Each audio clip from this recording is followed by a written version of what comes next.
Going. And we're live. Hello, folks. How are you? Hope you are keeping well. It's 10 o'clock. Welcome to the Sloan Science Fiction Station. Tonight we're carrying on with our Children of Dune book club, chapters 31 and 32. Two of our very short chapters. Bear with me a wee quick second. I just need to write something down here, which was eluding me. Right, okay. Entity. That'll do for that. Now, let's see, sleep.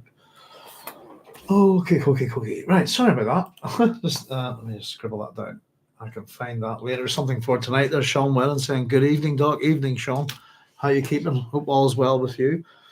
Excuse me, folks, for not getting on last week. What happened basically was I didn't realize, but I had a series of dental appointments planned out for that week, and they were able to take me early within the week on a cancellation and do everything at once.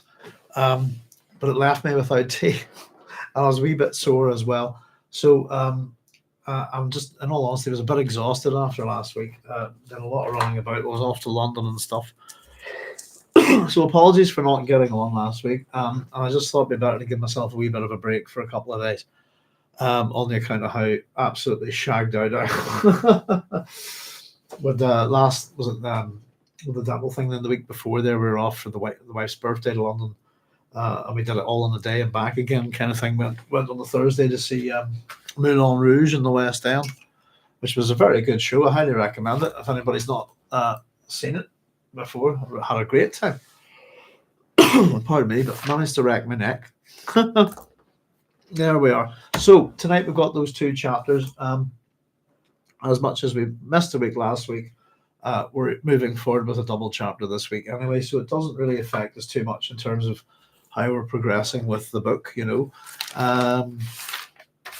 Let me see. So let me just get our books organized and we'll get cracking again. If anybody else is out there, say hello.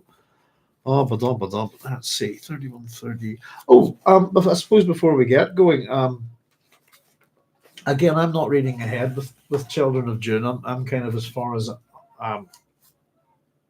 oh, there's the geese going by. So I don't know if you could hear that or not. There's wondering what that was.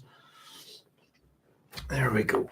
What was I saying? Yeah, I was having a wee think just about last week, just in terms of what's going on within, with Jessica and Duncan Idaho, and of course we have this thing where he tries to he hurts himself. The second chapter that we're going to look at tonight is going to kind of run over the wheres and wherefores of that. But I was just kind of, in my own head, I wasn't too sure what either of them were up to specifically. And then just kind of as we'd finished the chapter, I'd kind of had a wee wonder about it. And I ended up thinking that, well, what's Jessica really up to? Is that what Jessica gets in this chapter is what Jessica wants. Chapter 30 I'm talking about, I think. In other words, when Sissy is gone, being the person that has openly attacked the twins, if you like, and is able to ingratiate herself with Farad'n'd and place herself within House Carino. What was Duncan up to? I still wasn't 100% sure, but the way I came away from it, and it's just my own thoughts. I've sort of said I wasn't 100% sure. I'm pretty sure I did anyway. Was that Duncan as the kind of mentat goal? I think his purpose here, as much as it's to get Jessica to House Carino on Solicitor Secundus, is to, how would you put it? Get a thought process going within Jessica. I think to deliberately provoke her thinking is his goal. I think certainly within chapter 32, what's going on here?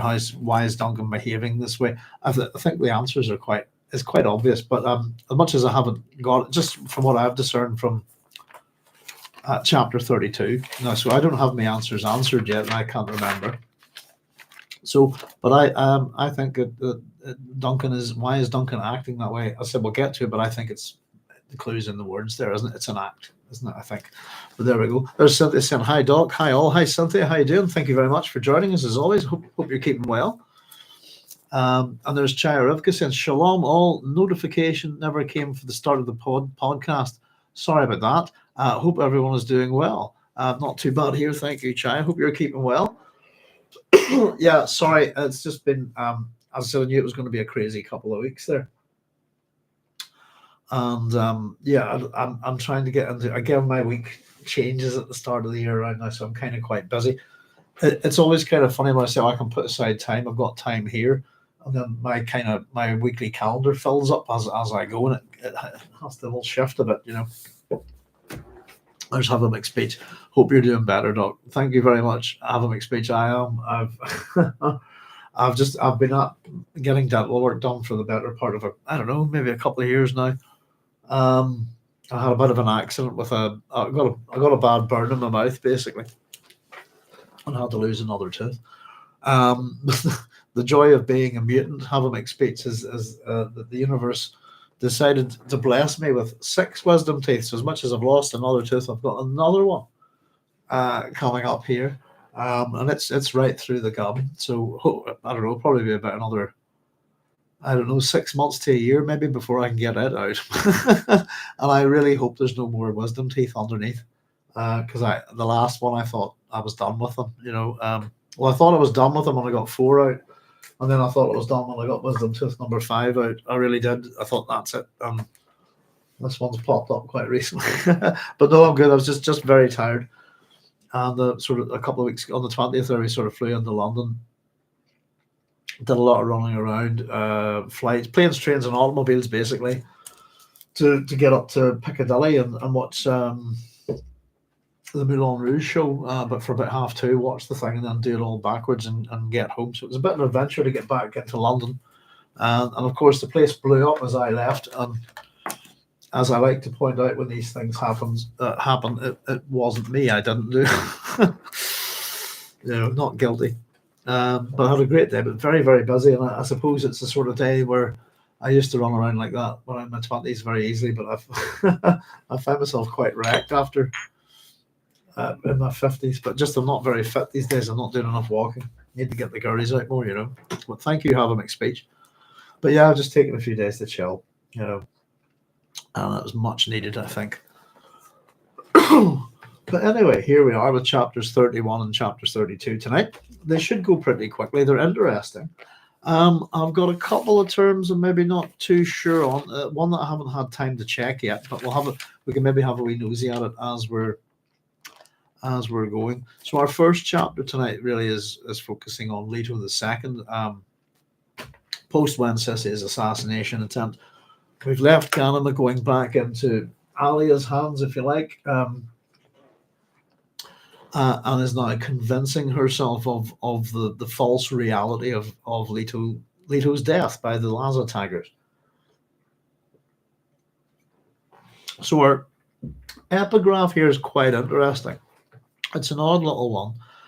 And the person responsible for this is Tagir Mohandas, who we've met before. And we've also discussed the etymology of the name, haven't we?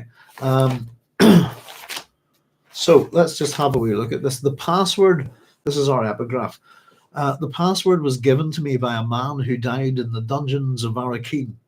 You see, that is where I got this ring in the shape of a tortoise. It was in the souk outside the city where I was hidden by the rebels. The password? Oh, that has been changed many times since then. It was persistence. And the countersign was tortoise. It got me out of there alive. That's why I bought the ring. A reminder. And this is Tagir Mohandas, Conversations with a Friend. And out of that, I suppose what I've got from that is I've written is this conversations about Jacurutu.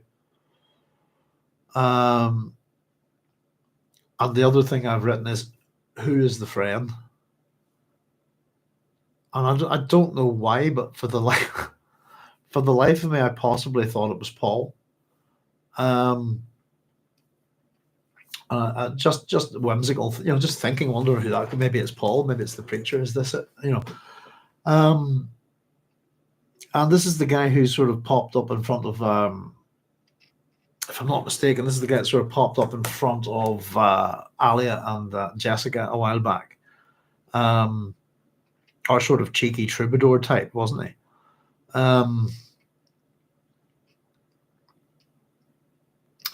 It was given to me by a man who died in the dungeons of Arrakis. You see, that is where I got this ring in the shape of a tortoise. It was in the souk outside the city where I was hidden by the rebels. So he got the ring. It's a little bit tricky to get the meaning here. The man died in the dungeons of Arrakis. We have to assume is that where Tiger Mohandas was put. That is where I got this ring in the shape of a tortoise. It was in the souk outside the city where I was hidden by the rebels. The password, oh, that has been changed many times since then. It was persistence, and the countersign was tortoise. It got me out of there alive. That's why I bought the ring. A reminder. So the general gist that I got of this is that this is a connection between Tiger Mohandas and the smugglers. And that quite possibly that his petition didn't go that well, that he's ended up in the dungeons of Arrakis. So it's the dungeons where he got the ring. It was in the souk outside the city where he was hidden by the rebels. And then we get an example of a password and countersign, if you like. Persistence and tortoise. I've got a wee, just for this chap, I've got a wee ceremonial skull for the guy that died in the dungeon, and I've had a wee go at drawing a tortoise type ring, just for a bit of fun. So there we go. It's quite mysterious, isn't it? But it got me out there. That's why I bought the ring. A wee reminder of the event, if you like, is what he's saying. That's from Tiger Mohandas, Conversations with a Friend. And as I said, my little question mark on my notes is who? I wonder who the friend is. Who's he telling this story to? So here we go. Leto. Let's see. There's Julian Thompson saying hi all. Hi Julian. Thanks for joining us, mate. We're just getting started. Here we go. So Leto was far out on the sand when he heard the worm behind him. Coming to his thumper there, and the dusting of spice had spread around the dead tigers. There was a good omen for this beginning of their plan. Hang on a second. Yeah, no, it's not me. Yeah. On we go. I'm watching myself a wee bit at the minute, folks. I'm sure, as all of you know, my funny sleep disorder has been playing havoc with me for a couple of months now, and I'm occasionally making silly wee mistakes. So I'll keep an eye out. But I was thinking that didn't flow too well. Let's just read it again. Leto was far out on the sand when he heard the worm behind him, coming to his thumper there, and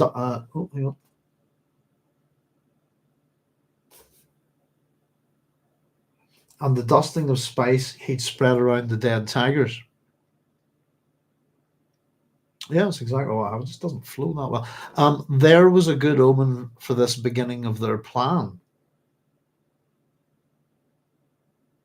Is it me, or is this reading really badly? I'm just wondering. Let me just, I'm reading it from my own notes. I'm just going to read this from the book again just to see. Leto was far out in the sand when he heard the worm behind him, coming to his thumper there, and the dusting of spice he'd spread around the dead tigers. Right, that's okay. There was a good omen for this beginning of their plan. Worms were scarce enough in these parts most times. The worm was not essential, but it helped. There would be no need for Ganima to explain a missing body. Yeah, there was a good omen for this beginning of their plan. I think that's not great writing there at all, if that's what it says in the book. Sorry, it just didn't seem to flow well there, I thought. Pardon me. By this time, he knew that Ganima had worked herself into the belief that he was dead. Only a tiny, isolated capsule of awareness would remain to her, a walled-off memory which could be recalled by words uttered in the ancient language, shared only by the two of them in all the universe. Farad'n'd. Now, I have no idea how to pronounce this. Let's see. I think Sacker for the first bit.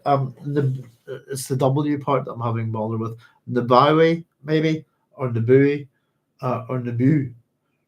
or it could even be the Biv. It depends on who you're running with. Segur and the Bow, that's an etymology, but I don't have yet.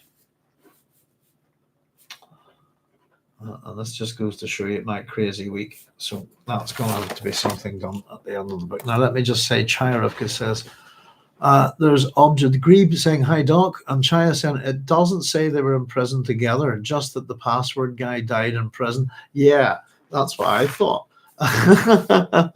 It could be he was hidden by rebels leading up to his audience with Jessica. Yeah.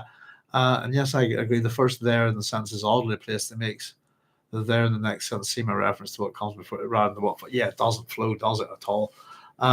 Yeah, the password was given to me by a man who died in the dungeons of Arrakis. Doesn't mean that Tiger Mohandas is in those dungeons. It's simply that's the fate of the guy. My little skull just says he's the man in the Arrakis dungeons. But you're quite right. And because then he says, you see, that's where I got this ring in the shape of a tortoise. And it was in the souk outside the city where I was hidden by the rebels. You see, that is where I got this ring in the shape of a tortoise.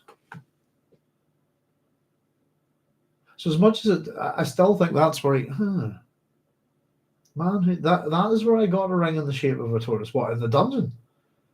It was in the souk outside the city where I was hidden by the rebels. The password, yeah, that's not well written either. I think where he got the ring was in the souk outside the city where he was hidden by the rebels. Does that make sense? Yeah, it's a wee bit. It's not. We're off to a little bit of a stumbling start. I think nothing too major. At least it's not obscuring the meaning too much, if you see what I mean. But it's one of these things. Maybe you don't pay too much, and maybe you don't notice them too much when you're reading. And that's the thing for me, I think. But it's when you're reading the stuff out loud that you really trip and stumble over it, don't you? It just tends to I don't know, fluster your speech a bit. So let's see. Thank you. So, yeah, and I haven't got a chance to do the work on Segur and the Bow. Let me just have a wee quick look while we're here. Why not? It could be Segur, Sesher. Let's have a look.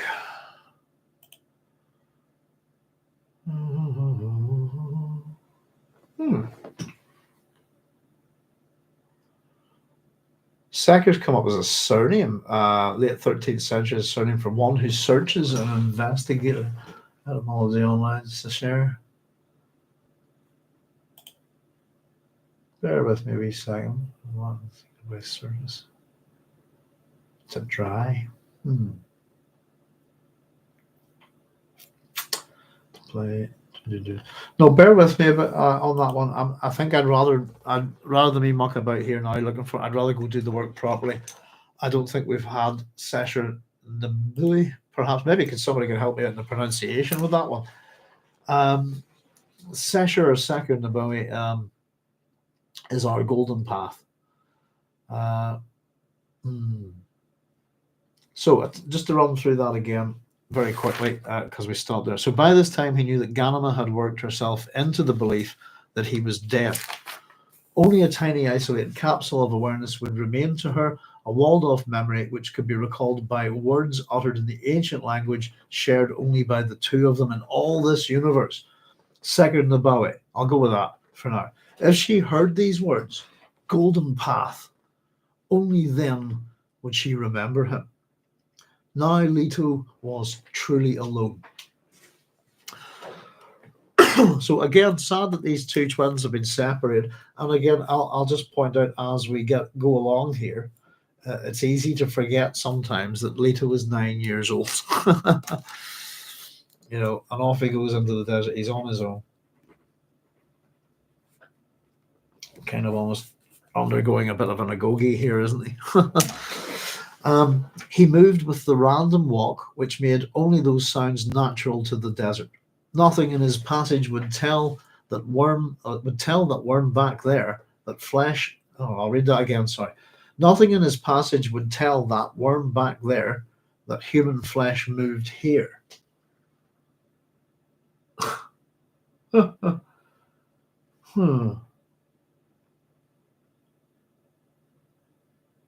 Nothing in this passage would tell that worm back there that human flesh moved here. Fair enough. Okay. It was a way of walking, so deeply conditioned in him that he didn't need to think about it. The fact the feet, moved of themselves, no measurable rhythm to their pacing. Any sound his feet made could be ascribed to the wind, not gravity. No human passed here. I've got a letter missing in my text here. It says any sound in my book, any sound his feet made could be ascribed to the wind, no gravity. So the wind, comma, no gravity, and then no human passed here. I think I have a missing letter there, probably a letter T. So it's not gravity. I'm hoping, basically. There we go.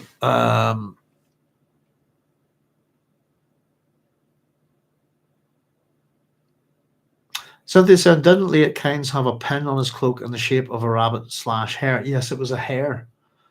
Tortoise and hare, laughing out like, yeah. I was thinking that there. I was like, well, again, want to have a wee nosy at this.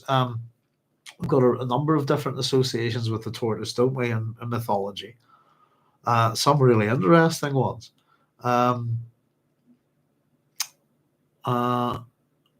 But yes, indeed, and the hare is it depends on your mythology, but the hare is quite interesting in Irish mythology. Cherokee says Sesher is similar to Hebrew shashar. If it's shakar, is that it?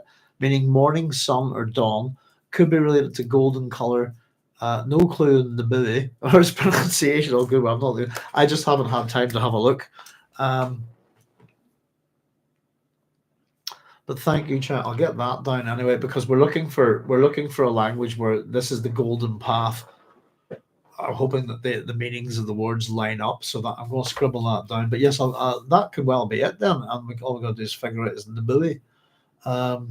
It's often with some of these words you've got to find out that Frank's altered them a little bit. He's maybe sometimes changed the letter, thrown out a letter, added a letter. Whenever you're doing the etymological work, sometimes you need to play with the word a wee bit. Sometimes it just is what it is. Shakar. Is that? Oh, I've got nothing but non-working viros here. They're doing my not in. I've been having bother with technology lately, folks. It's just from my chair here has gone. My mouse the other way. Last time, I don't know if you noticed, was squeaking. I wouldn't do a thing. I put it out of its misery. Sent it on to the next life, and then same with the keyboard. I've been having lots of like minor tech problems that have been causing me quite a lot of bother. Let's get that scribbled down there. Sometimes it's great to just rely on pen and paper. So, meaning morning, sun, or dawn. Excellent, thank you. I'm nothing on the Bowie. Yeah, it's fun to say though, isn't it? Or to have a guess in the Bowie. It depends on how different languages use W's in a different way. So it's anybody's guess. The Bowie. I'm going with the Bowie. The Bowie. I think I'm going to start sounding like I'm a gibbering maniac if I keep this up, folks. But I don't know how you guys are all saying it. I think you should all try and say it out loud at home. It's quite tricky, I think. Dear, oh dear. My text has any sound his feet made could be ascribed to the wind. To gravity. Okay. Not what I thought. Ascribed to the wind. Oh, you've got to gravity. Right, I've got no gravity. I thought there was a T missing and that it was not gravity, but it's thank you very much. Missing letter. Hang on, I've got to change that. No, it's to gravity. Right, let's fix that. It's not. I got not in the book. That's no. It's not. It's to. And that actually makes much more sense, doesn't it? The natural sounds, things falling in the desert, that kind of thing. Oh, well, that's one that excellent.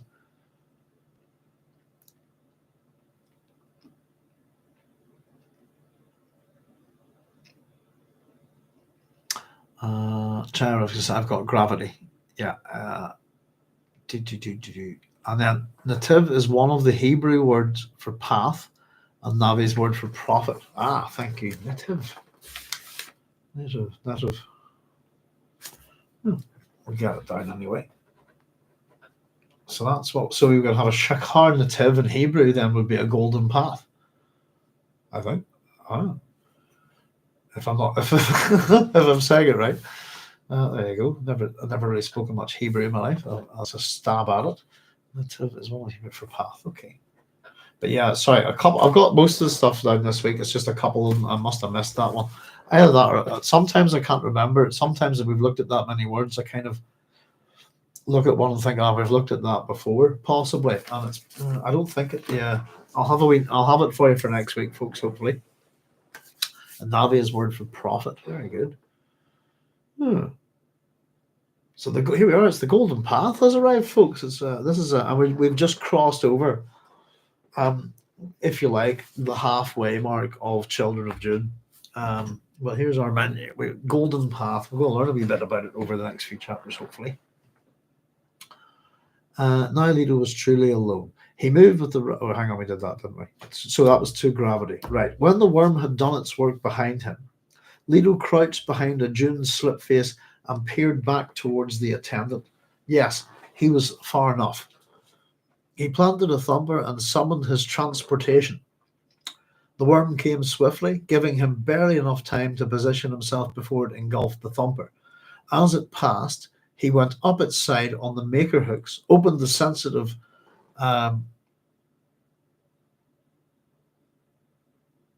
leading edge of a ring. Sorry, that's my bad handwriting messing with me. You don't look like a G. There we go. That's better. Yeah, there we go. Sorry. As it passed, he went up its side on the maker hooks, opened the sensitive leading edge of a ring, and turned the mindless beast southeastward. It was a small worm, but strong. He could sense the strength in its twisting as it hissed across the dunes. There was a following breeze, and he felt the heat of their passage. The friction which the worm converted to the beginning of spice within itself. There you go. That's an interesting thing. You could arguably say it was fiction as well. The friction which the worm converted to the beginnings of spice within itself.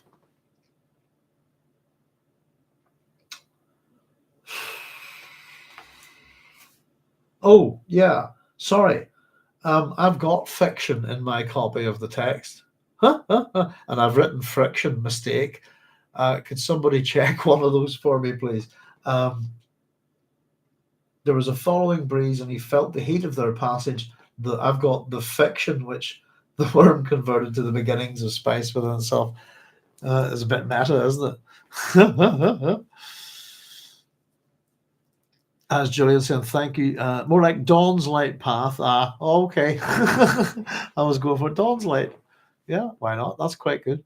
And Julian saying, thank you so much for these translations, chat. Yes, indeed. Big help with all of this stuff. Have a mixed speech. Says, does Leto see the golden path as an image or a concept? I tend to think he envisaged the people of the universe following the path as an image. My text has friction. Thank you, friction as well. It says, yeah, thank you very much. I figured as much. Yeah, my book's got friction. And I've got it fixed. It is friction here. Right, I'll put a tick next to that.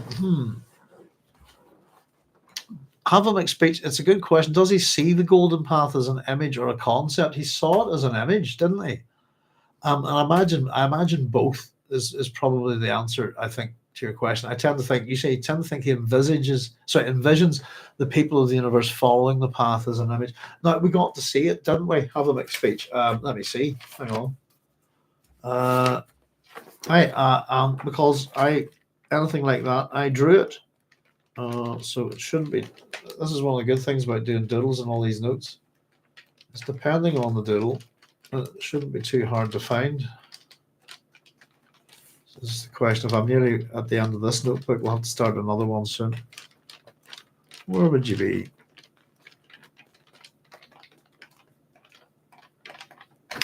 It possibly is in the first notebook. Bear with me a second.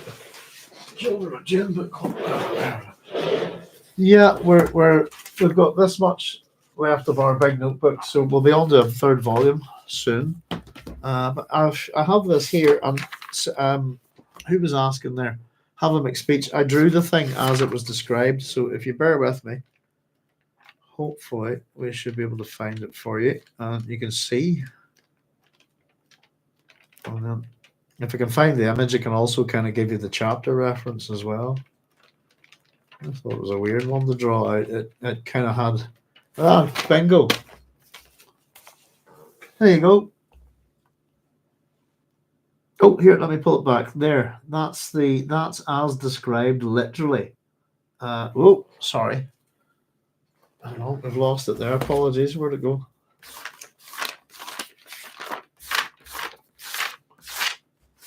Where the hell did it go? Sorry, I just had it there and it's vanished. I knew it would be easy to find. It was just which volume was it in? I would just go looking for the big golden drawing. Where the hell did it go? Sorry, bear with me a second. I had it literally there.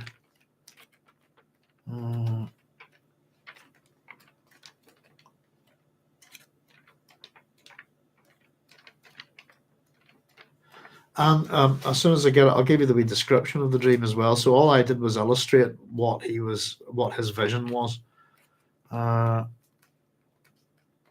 So it basically said if I can remember right, it was not amazing that I can find the thing once, and now I can't find it at all. Where the hell did you go? Right, bear with me. Ooh, la, la, la, la, la. Right, let's put the book that way and go for a big yellow picture. So it was he envisaged, I suppose, this golden path with a stick-like man, wasn't it? Like a stick man. That's what. There you go. Oh, right. There you go. So I'll read it to you. I've got it here. Leto's dream. I'm on a sand and bright yellow daylight, yet there is no sun. Then I realize that I am the sun. My light shines out as a golden path. When I realize this, I move out of myself. I turn expecting to see myself as the sun, but I am not the sun.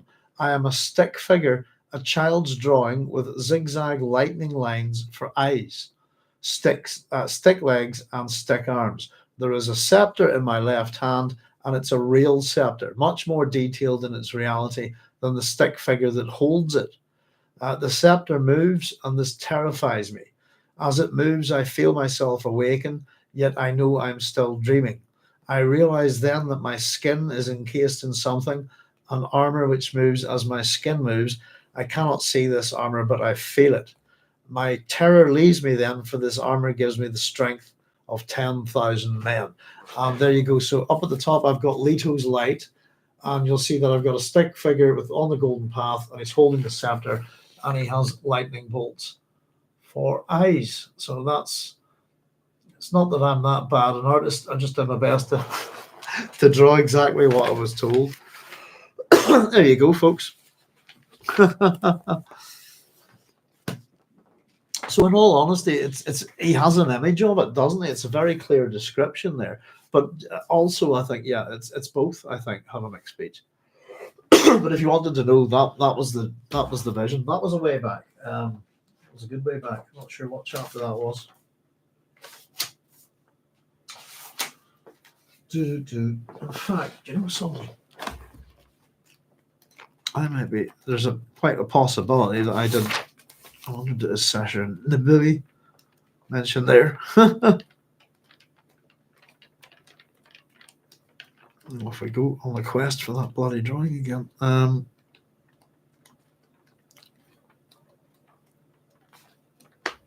Taboo of Jacurutu, that's way back. This is quite early on, maybe. Oh, here, look, I'm not worried about it too much. Because I can't. That's the joy of using notebooks, I suppose, is you go flicking. Ah, there it is. Leto's dream. Right, that's quite a big chapter by the looks of it.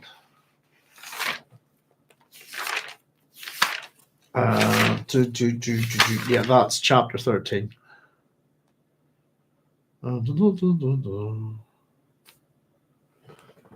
Pardon me. But yeah, I thought it was kind of an interesting. And again, that the scepter is really detailed, the stick figure not so much. You've got the second skin stuff there. He is the sun. He is the light of the light of his light is the golden path. If you like, is the metaphor there. So we had the friction. Let me get some fluids, folks. Does he see it like a golden DNA helix? Maybe it calls back to when Jacob saw the ladder to heaven, which was a DNA strand of the Israelites.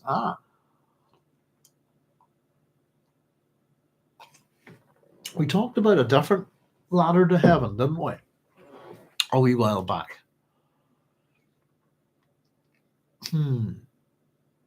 There's a couple of ladders to heaven. Jacob saw the ladder, which is a DNA strand of the Israelites. That's an interesting way of putting it. Julian saying Paul made time linear as opposed to open-ended. The golden path might be an aggregate of time points which result in the reopening and continual divergence of time and people. And Cynthia says Leto senses kinship with the worm. He is at the beginning of his plan, and the worm, with the heat of the passage over the sand, begins the path of making spice. Could be a Homeric simile. Very good. Yeah, sorry, we jumped away from that there, didn't we? Where were we? Was that?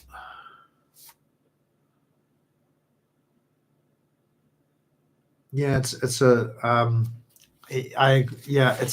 how does it put? You're quite right. Where is it? Someone knows where the worm comes swiftly, giving him barely enough time. As it passed him up the side of the maker, blah blah blah. It was a small worm but strong. As like him, that's the bit I was looking for here. The strength in its twisting as it hissed across the dune. There was a following breeze, and he felt the heat of their passage. The friction which the worm converted to the beginnings of spice within itself. Yes, indeed. And again, these winds. Often the bad stuff within Dune is tended, the thing to fear, I suppose, is often presented as some kind of wind or weather pattern here. Yeah, that's a good point. There's a similarity between him and the worm here. Cynthia puts it a kinship. And as the worm moved, his mind moved. Stilgar had taken him up for his first worm journey. Leto had only to let his memory flow, and he could hear Stilgar's voice, calm and precise, full of politeness from another age. Not for Stilgar, the threatening staggers of a Fremen drunk on spice liquor.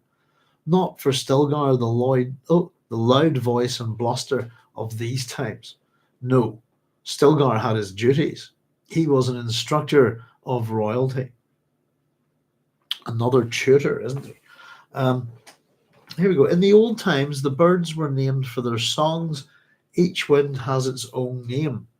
A 6-click wind was called a pastaza. A 20-click wind was a kushma, and a 100-click wind was a hainali. Hainali, the man pusher. Then there was the wind of the demon on the open desert. Hula Sikali Wala, the wind that eats flesh. And Leto, who'd already known these things, had nodded his gratitude at the wisdom of such instruction. This is Stilgar's teachings. I don't wonder what kind of wind. Is it the sense that the wind pushing them along? I said before that there was a following breeze, and he felt the heat of their passage. This kind of a following breeze, possibly a mild wind. I don't know. But it's made him start thinking of this lesson of Stilgar's. And Leto, who'd already known these things, had nodded his gratitude at the wisdom of such instruction. But Stilgar's voice could be filled with many valuable things. Now, winds and words here. I've got pastaza, the 6K wind. Pastaza is a province of Ecuador.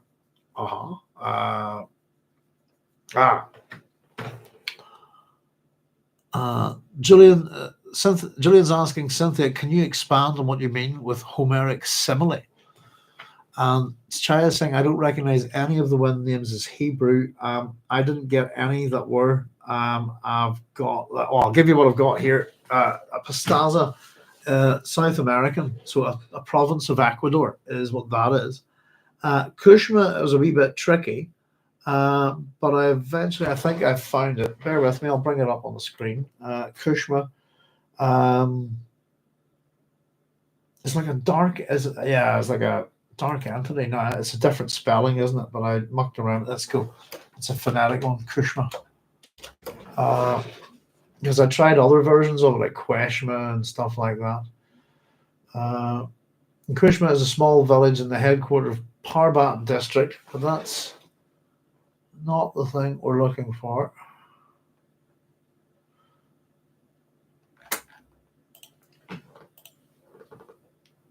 Here we go. A Kushma in Cajun folklore is a spiritual presence or nightmare that paralyzes a sleeping person, often described as a dark, evil presence. There you go. That's the AI telling me that there. But we have an entry on Kushmandu. Kushmanda is a Hindu goddess creating the world with her divine laughter. Her name signals her main role. Ku means a little, Ushma means warmth or energy, and then the and bit is the cosmic egg, if you like. There's a Kushma too. So there you go. That's interesting. So where's Kushma? Kushma's in Nepal, isn't it? Yeah, there you go, Nepal. So those are links to those. Now, Heinali, I have to go with, I didn't get anything for this. I think this is a reference to Heinlein, to be honest with you.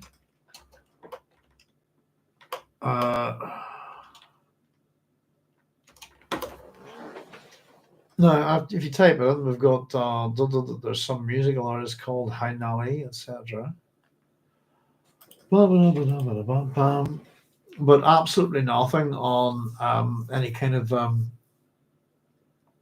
etymological search. Well, I thought it was possibly one of those nods to like Robert A. Heinlein, which is a German name. What's Heinlein mean? Pet form of the personal name Heinrich. There you go.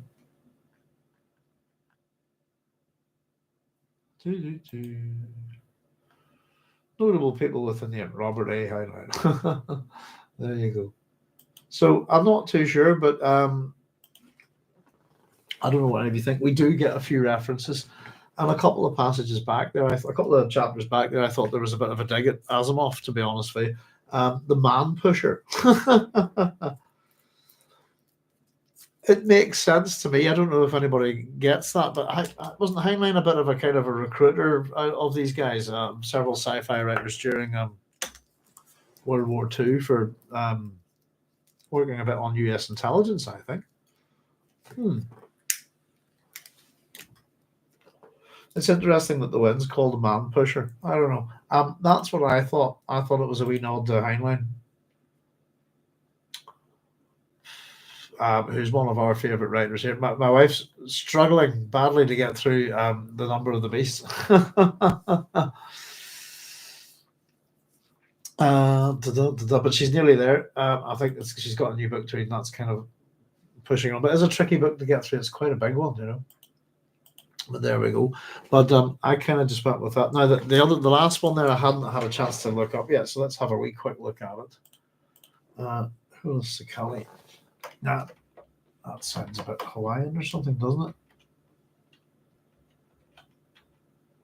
it? Well, let's see if it just finds anything. Again, if we don't find anything today, we'll have a wee nosy. Hula Sakali likely originates. Okay, there we go. Now, this is where we don't believe the AI, because it says it likely originates from the fictional language used in Frank Herbert's Dune novels, where it's a Fremen word, is what it says here. And its etymology is tied to Arabic and other languages used in the book. It's not a real world term, blah, blah, blah. I don't believe it for a minute.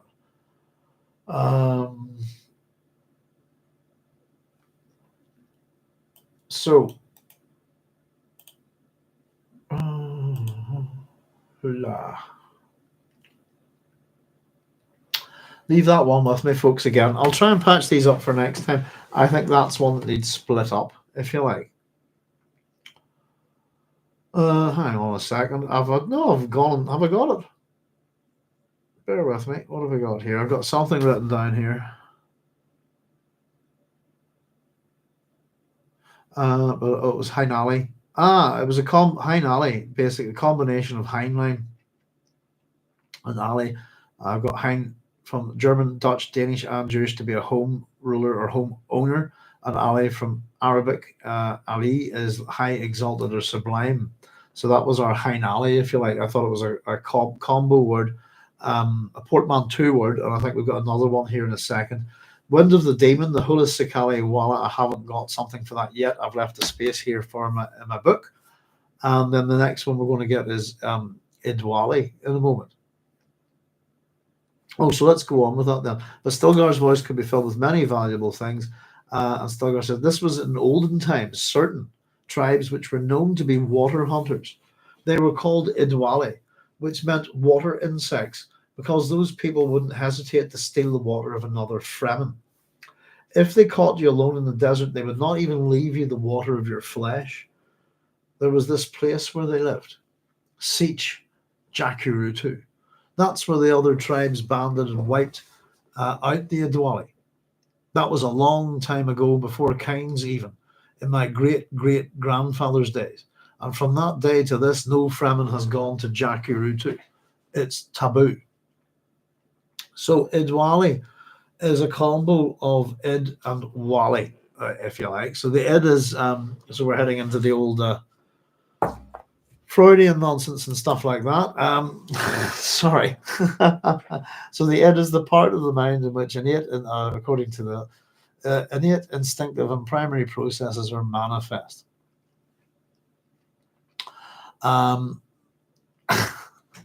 I think this is kind of funny. So Wali is Arabic for a friend, protector, guardian, if you like, also a governor. Id is the word for that in Latin, which I thought was kind of interesting. So in a funny way, possibly protectors, the guardians of the id, is a kind of what we're looking at there. Frank's interest in the Jungian and Freudian psychology as well. I think that's literally what he's done here. Now, it is a trans.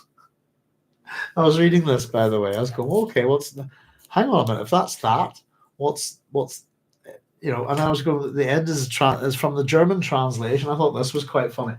That translating Ziggy Freud's work is that the word, what is it in German? It's das S, isn't it? Or CS.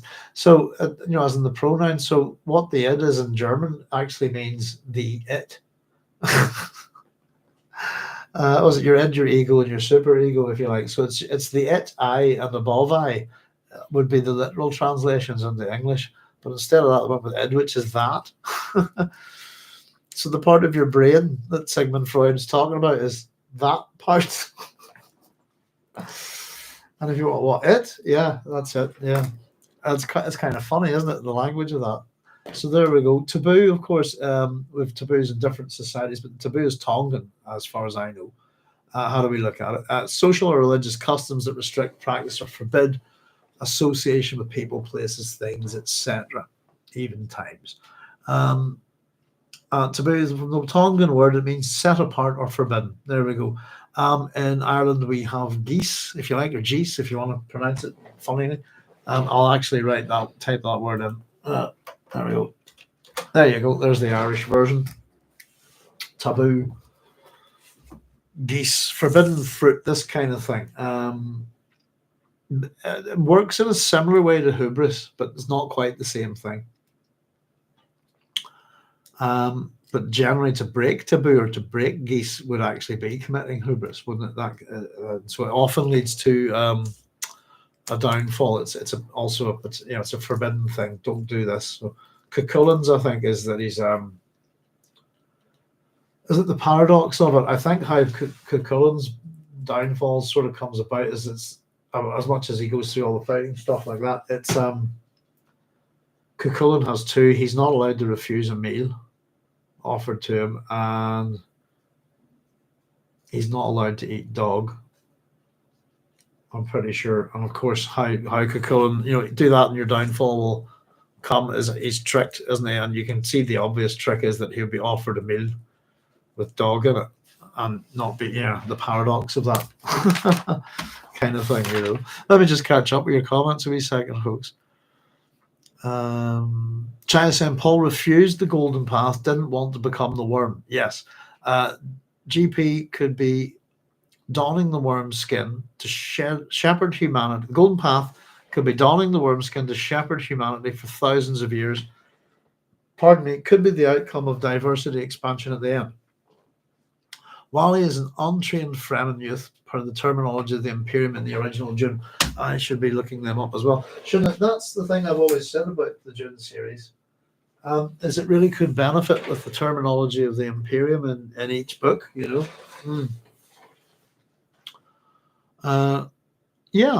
again, that kind of untrained youth sort of thing. I went with it's more, again, like, the end, if you like, looking at it in that sense. And that they were kind of a protector, guardian, friends of the Id. Does that make sense? In touch with their dark side, almost was the kind of way I was going with it, Cynthia saying, Julian, given the thematic links between boy and worm, this could be rephrased like a simile. Even as the worm moves along the sand, absorbing heat to begin making spice, so Leto with more detail, etc. There you go. Geese, and that's me catching up there. Oh,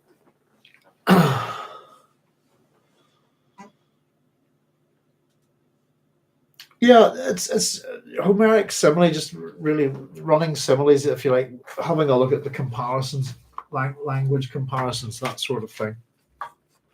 I think I get what Cynthia's saying there. Like a simile. No pun. Is that a wee joke within a joke? Something like a simile, as or like. Even as the worm moves along the sand, so that's your simile, as, incorporating that into the sentence. Absorbing heat to begin making spice, so Leto. So it's a technique, isn't it, I think. Wally was part of a wind name too, says Chaya. Yeah, we've got I'll scribble that down actually as well quickly. See terminology is always a good one.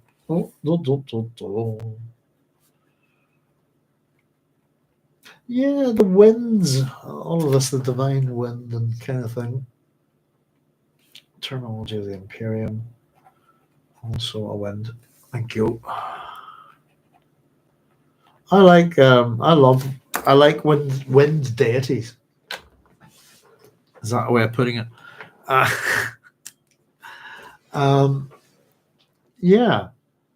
Different personifications of winds as deities and minor gods and stuff are kind of interesting.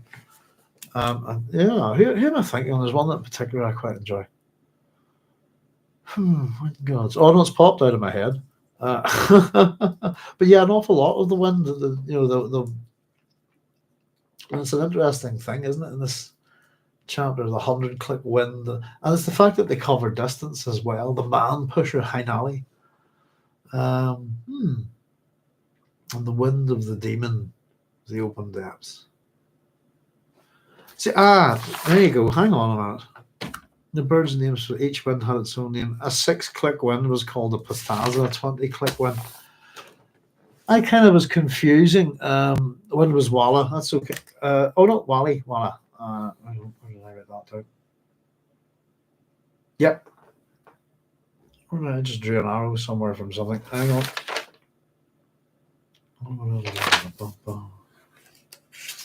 Because if I don't find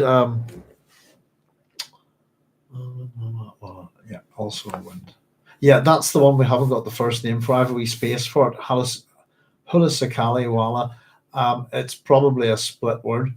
The Hulasakali bit. So we'll figure it out. If Walla's a wind as well, then that makes sense. So Walla's a wind.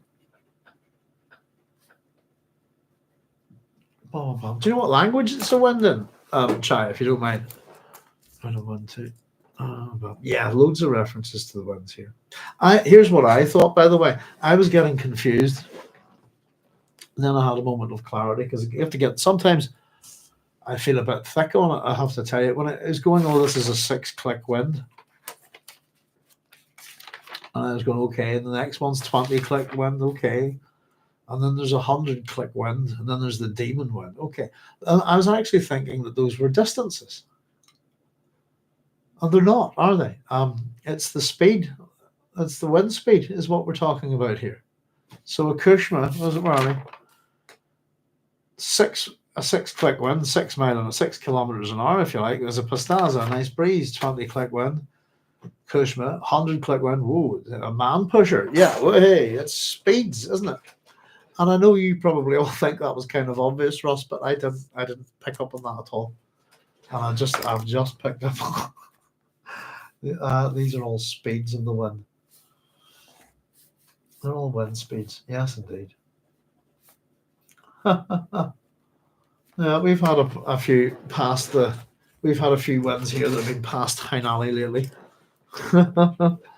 Very good. The one that eats flesh then must be something like when we get a Coriolis storm or something, just tears you to pieces. So there we go. Jacurutu is taboo. It's forbidden. Thus had Leto been reminded of knowledge which lay in his memory. It had been an important lesson about the working of memory. A memory was not enough, even for one whose past was as multiform as his, unless its use was known and its value revealed to judgment. I've got another mistake there. Yeah, I've got a memory was not enough, even for one whose past was as multiform as his, unless its use was known and its value revealed to judgment. So I'm assuming I'm missing a letter S, and it's its value revealed to judgment. Jacurutu would have water, a wind trap, all of the attributes of a Fremen Sietch, plus the value without compare that no Fremen would venture there. Many of the young would not even know such a place as Jacurutu had ever existed. Oh, they would know about Fondak, of course, but that was a smuggler place. So it's very interesting that as much as it's a forbidden place to go, it once was a sietch. It's been equipped like a sietch. There'll probably be water there, this kind of thing. And it's probably a place that he could have. Most likely nobody's going to go there because it's forbidden, and they take that taboo quite seriously. At the same time, many of the young wouldn't know such a place called Jacurutu, but they would know this place is Fondak. It's a smuggler place. So it's two different names for the same place. One having a terrible reputation, the other, in the past, if you like, and the other, its role in the present, if you like, as a place of smugglers. It was a perfect place for the dead to hide, among the smugglers and the dead of another age. And let me get Leto's thoughts here. Thank you, Stilgar. The worm tired before dawn. Leto slid off its side and watched it dig itself into the dunes, moving slowly in the familiar pattern of the creatures. It would go deep and sulk. I must wait out the day, he thought. He stood atop a dune and scanned all around. Emptiness, emptiness, emptiness. Only the wavering track of the vanished wave broke the pattern. I was getting a few wee Leto drawings here. There we go. Hopping off, just for my own wee doodles, if you like. Hopping off the worm, off it goes to have a huff. There's the trail. I've got the wee tent coming up. Oh, all right. And a minute or two. Oh, I hate doing that. It's fine. There. Just be sort of scenic doodles. I was having a look at it today. Comic-Con for Northern Ireland were advertising. I was thinking about hiring a table up there. I just couldn't be bothered. I just thought, what would be the point? Trying to promote the station a wee bit. And just having a look through all their ifs and buts and what we want from you and this and that and the other. And it looked like I didn't really fall into any category that they'd happily sell a table to, which was sad. So like that emptiness, emptiness, emptiness. Only the wavering track of the vanished worm broke the pattern. The slow cry of a night bird challenged the first green line of light along the eastern horizon. Leto dug himself into the sand's concealment, inflated a still tent around his body, and sent the tip of a sand snorkel questing for air. So it's again emptiness. We're getting a real sense of his isolation here. You know,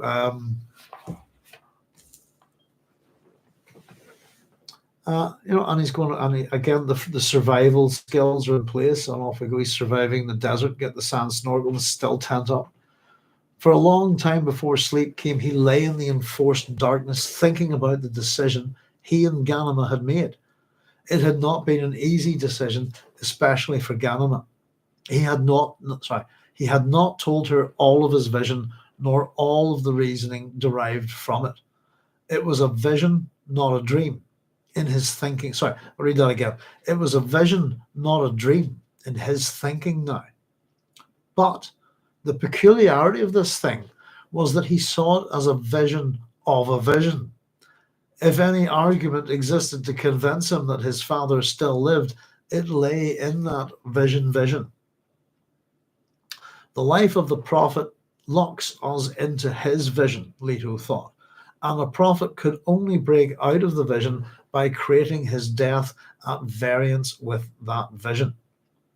That was how it appeared in Leto's doubled vision, and he pondered this as it related to the choice he had made. Poor Baptist John, he thought. If he'd only the courage to die some other way. But perhaps his choice had been the bravest one. How do I know what alternatives faced him? I know what alternatives faced my father, though. Now, that's a bit of, let's take a look at that. So, it's not just a dream, it's a vision. And not only is it a vision, he sees it as a vision of a vision.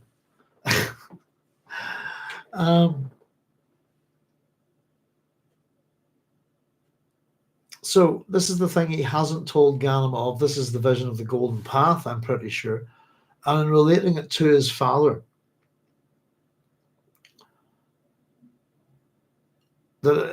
first of all, he tells us that if there was any argument to convince me that my father's still alive, it's because of this vision, and the reason is I'm trapped in his vision. That means he's alive.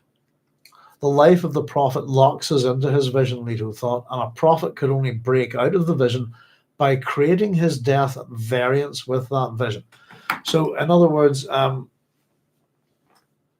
prophet dying in such a manner that kind of destroys, if you like, or ruins the myth around that individual. Yeah, it's it's kind of the man who be king type of thing, if you like. Genuinely, for example, if we'll just advance at a level. Let's say we're posing as a god instead of a prophet, but as soon as if you trip and break your neck just falling down the stairs, that's going to kind of ruin the vision everybody had of you as a god. Does that make sense? It's the same thing, and it's a bit like what we're told with the Kwisatz Haderach. But simply, if a prophet acts in a manner which is antithetical to their vision, their prophecy, their religion, etc., their way of life, their viewpoint, then it can easily destroy whatever vision it is that they're trying to create, and any kind of following that might build up around that person, if that makes sense. That's kind of the way I get it. And the real problem, I think, for Leto here with his double vision is that there are two visions, but the dominant one at the minute of the gold is still his father's golden path. It's not fully abandoned yet. Does that make sense? Or maybe the fact that it's abandoned, maybe we can say it has been abandoned, but it's not gone, it's not been passed on. But in relation to some people's questions, and this is just my own opinion, I think there can only be one golden path at a time. And that once Paul's is gone, it becomes Leto's. And I've often thought of it, if we think about, oh goodness, this is tricky, isn't it? Give us a second. Right, if we think about, to me, the golden path is the vision, and we're getting the word vision here. I've always said this, but I don't know if anybody necessarily agreed with me or not. But Hitler's 1,000-year Reich is his golden path. Does that make sense? It's the vision that the particular person has. Paul's vision is of how everything's going to go down with his prescience, is his golden path once Leto takes over. It's the bullshit that they sell us. Does that make sense? Um, to the little guy, if you like, or the super noble, the noble vision, their noble idea that will take mankind kicking and screaming into a new era, a new epoch, this kind of thing. But often to me, that's what it is. It's the beautiful thing. It's look at the shiny, the golden path. It's follow the yellow brick road. Um, I've often thought there must be. I'm pretty sure that there is a reference to Oz here. Um, hmm. Streets paved with gold, this kind of thing. The golden path, therefore, is to me the excuse, the lie, the thing that the person's trying to build, whatever you want to call it, that your leader at the top of the food chain sells everybody else, if you like. So that Hitler's vision, if you like, all of that, of the was it the white master race, the Aryans, all of this kind of nonsense, the Third Reich lasting for 1,000 years. That's his golden path. That's his vision. If you like, as mad as it is. Other people have had this. Empire builders tend to have visions, etc. And it's generally civilization will civilize you kicking and screaming if it comes to it. But to me, so how do I explain this? In that sense, that Paul is a warning about heroes, not anti-heroes, not villains. I'm absolutely getting to the point where I'm scunnered of people saying Paul's not a hero. Of course he is. He's the hero, and watch how he makes heroic mistakes. That's what this is about. Leto's also a hero, and the point of Leto is not as much as we're going to get it in this book. It's Paul was a warning, and it's kind of Frank saying, "I warned you, be careful." And now you thought Paul was bad. Wait till you see Leto. And we are going. That's the thing with Leto. We thought Paul was bad. Where do you see this guy? And part of it is not learning from our mistakes. Does that make sense? So the thing about Paul is that in the sense of his prescient vision, this is where I'm trying to get with this, is that all they ever get is a snapshot. It's like taking a Polaroid out of eternity and going, that's going to happen. Oh, look, something really bad's going to happen there, and that there's only one way to get to there for that Polaroid to happen, this kind of thing. And even if you just sort of take that, go as far into the future as you can, it's nothing compared to all eternity. So no matter who you are, whether you're Paul or Leto II, whether you're prescient or have all the backward working other memory, the maximum amount of vision into the future, if you like, of what's going to happen to mankind that you can ever have is the equivalent of one lifetime. One lifetime's worth of visions is all that you can accrue, which ones you get to see, if that makes sense. So whatever thing that it is that Leto II sees way, way, way down the line, again, it's like a fragment. It's a mote out of eternity. He's going to sell everybody that I've got to do all this. It's the golden path. Got to do it. It's the one way. It's the only way we'll all come out of this. And everyone's going to be much better and stronger. And because we need everybody to be better and stronger. And how do you do that? By obliterating most of humanity. There's real bad thinking in this, by the way. And whenever we get to the God Emperor, we'll look at it properly and why it's bad thinking. If that is your goal, your outcome, but that's my opinion on what the golden path is. It's the vision that we get sold, and even that the leader sells themselves. It's the thing that I have to do for the benefit for everyone. And as much as our body count at this point in the book is well into the billions, it's probably close to 100 billion.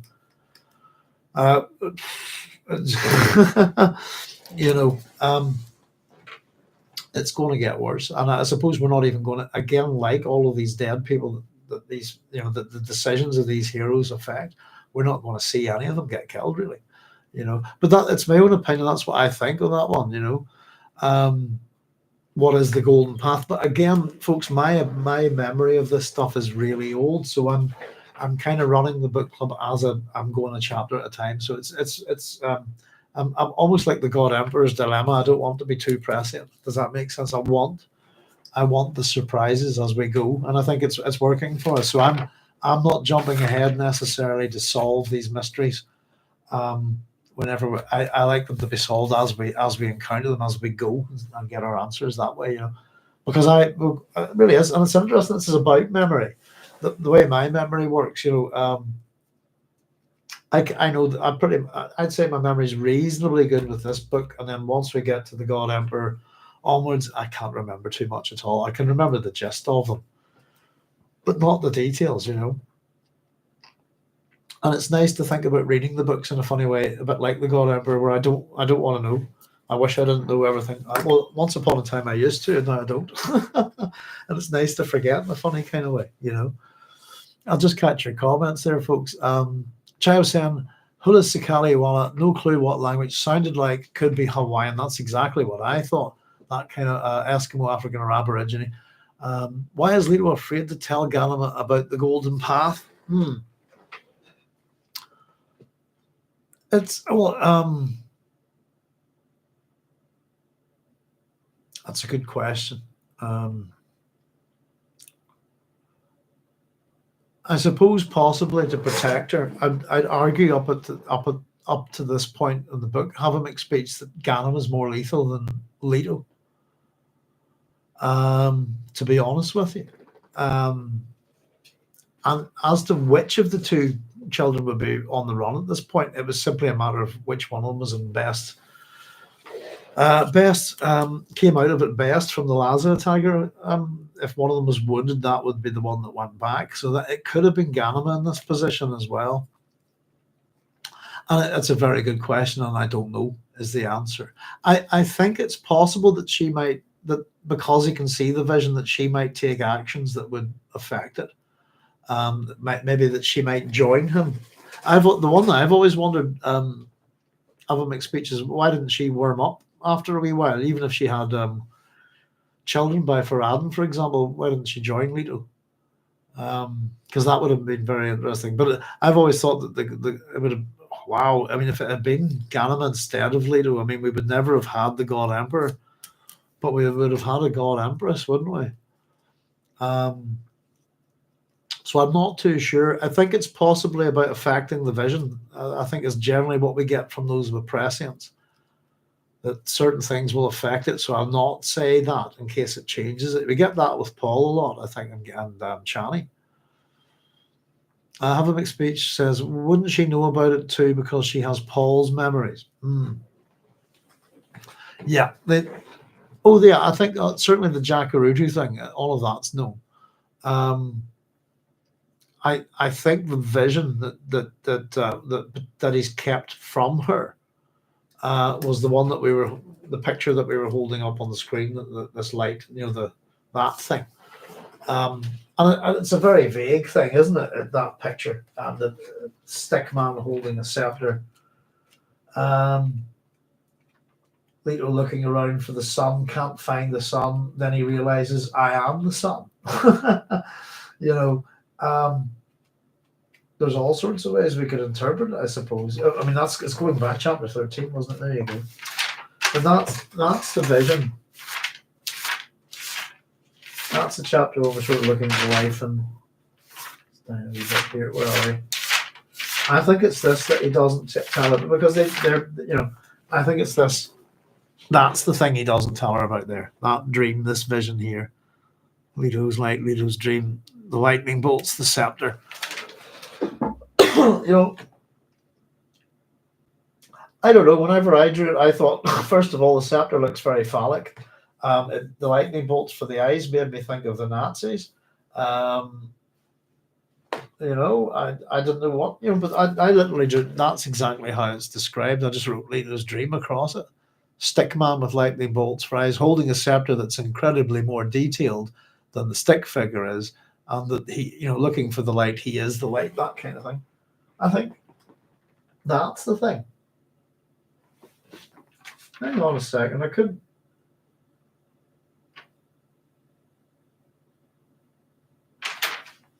Yeah, just immediately before that. Who was asking there? have a mixed speech. Just before that drawing, this is chapter 13, Ganim's thoughts. I'll just read you a bit before it. The cult of Muad'Dib had turned sour, fermenting in Alia's mismanagement and unbridled license of a military priesthood which rode the Fremen power. Leto wanted regeneration. And this is Ganim's thoughts. He's hiding something from me, she realized. She reviewed what he'd told her of his dream. It held such iridescent reality that he might walk around for hours afterwards in a daze. The dream never varied, he said. And then there's the dream. As Ganon stared on, tried to pull away. So no, it's not the dream. Because immediately after, it says the dream never varied, he said, and then we have Leto's dream, and that's him telling her the dream. The golden path could be no better than any other path, she said. There we go. It's not that. Looked at the rock between. I'm feeling the strong return of Ganim's doubts. I must do it, he said.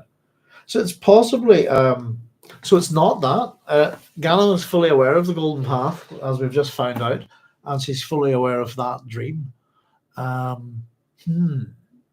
That's interesting. So it's he's told her about the golden path, having a mixed speech. It's something else he's hiding from her. I imagine. Do you know what? It's probably the skin, isn't it? If we're thinking about it, running the problem, I think that's what he's hiding from her. She knows in that bit that he's hiding something. We're not told what it is, but it's not the vision, because that's her saying the vision's always the same. He always dreamed it the same, and he tells her, and then immediately after. So it's not the golden path. Again, maybe we'll find out as we go. It's probably something to be revealed near the end, you know. Earl Parker saying, yes, and their interpretations of the visions take an awful lot for granted too. Yeah, and it's also so wonderfully vague, isn't it? Interestingly enough, I've been thinking a lot about AI at the minute, maybe trying to do a couple of videos soon, possibly one on robotics and AI. But the interesting thing was I caught an interview with Isaac Asimov the other day talking about the laws of robotics, and one of my major concerns in the world at the minute is that we are not putting in laws to protect us from AI and robots, this kind of stuff. They really do need to be curtailed, don't they? But Asimov was saying that, and I was thinking, oh, the 3 laws of robotics. And actually, it occurred to me they're not that good. But here's what Asimov said about them. Well, the interesting thing is that he always claimed that John Wood Campbell Jr. had come up with them. If you ask John Wood Campbell Jr. who came up with them, he'll tell you it was Asimov. So it's a mutual back and forth.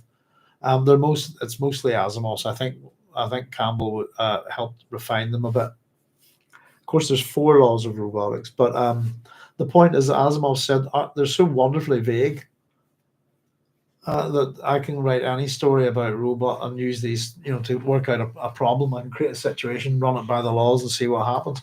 Bob's your uncle, I've got a story. And I allowed him to explore all the robot stories, but the point was that they were vague, the laws.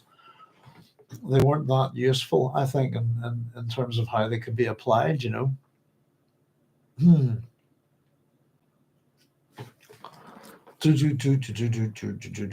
Let me just back up comments here. Julian saying, make no heroes, my father always said. Ganem, yeah, it's good advice. Heroes are fundamentally associated with death, and so it's not always healthy to hang around them, is it?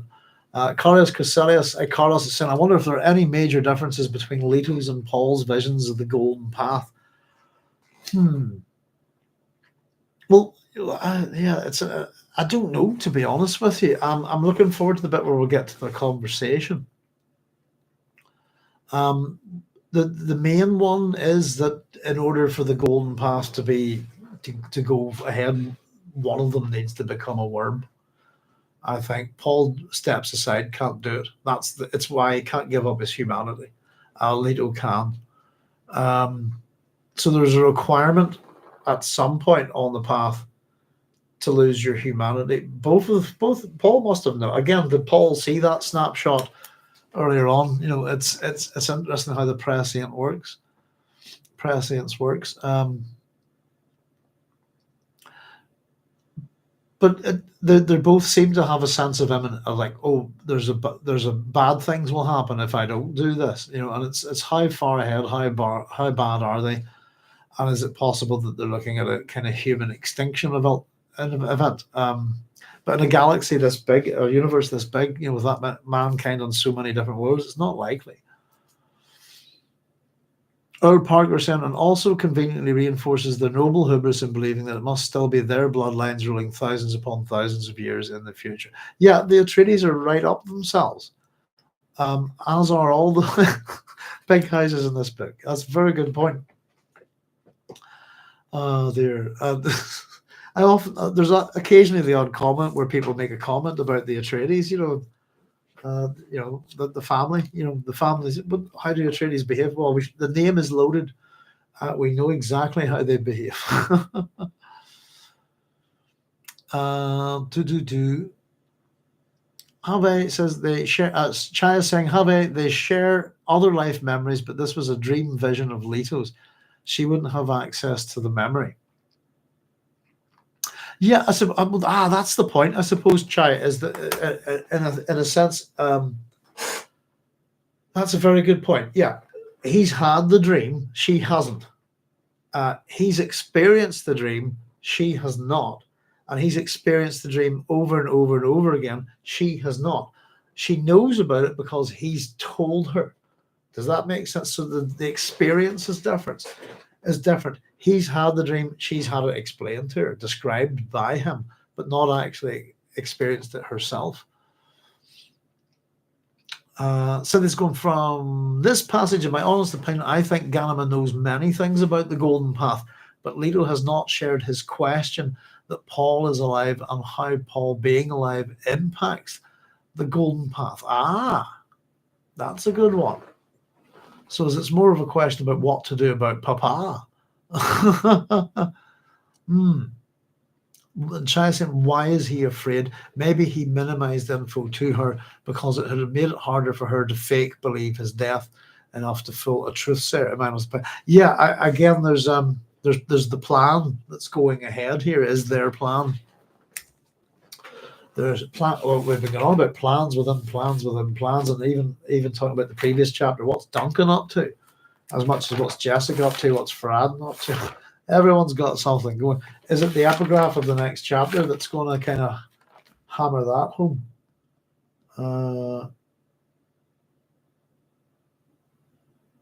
No, it's not, actually. Is it maybe the next chapter?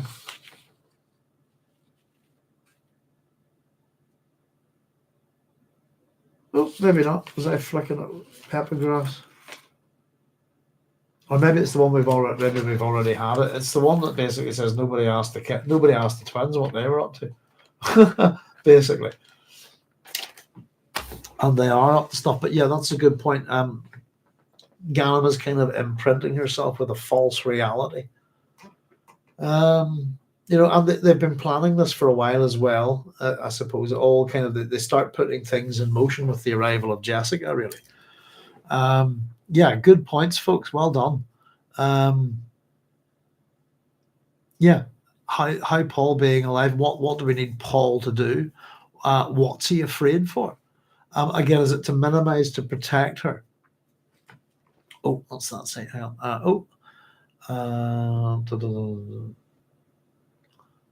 I'm not sure. I think he knows he's going to wear the skin. She might not approve, cooperate.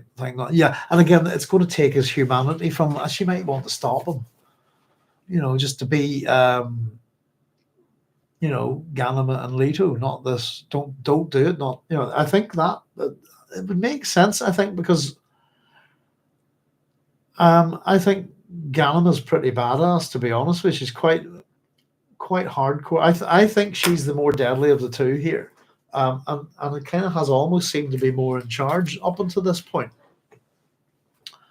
Though they back each other, don't they? They back each other very well. So it's an odd thing not for one to tell the other. I think it is done out of a protective need,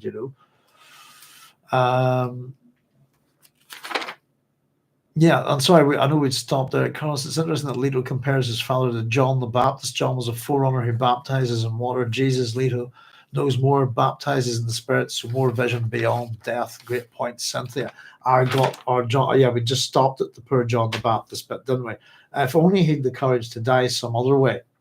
But perhaps his choice had been the bravest one. How do I know what alternatives faced him? I know what alternatives faced my father, though. So, John the Baptist, okay, Jewish preacher active in the area of the River Jordan area. So I said area twice, early 1st century AD. Also known as John the Forerunner, John the Immerser. I quite like that. I didn't know these. And also the prophet Yahya ibn Zachariah in Islam. Sorry, I'll read that again. Yahya ibn Zachariah in Islam. Yeah, son of it, Zachariah, isn't that it? He was beheaded by Herod Antipas after John rebuked him for divorcing his wife and then marrying his wife, the wife of his brother, Herod Philip I. So that wife in question is Herodias, isn't it? Now, he was executed at Machaerus, according to Josephus. Of course, as we're pointing out, he anticipated the greater messianic figure, seen as a messianic figure himself at the time. In other words, Jesus Christ. So,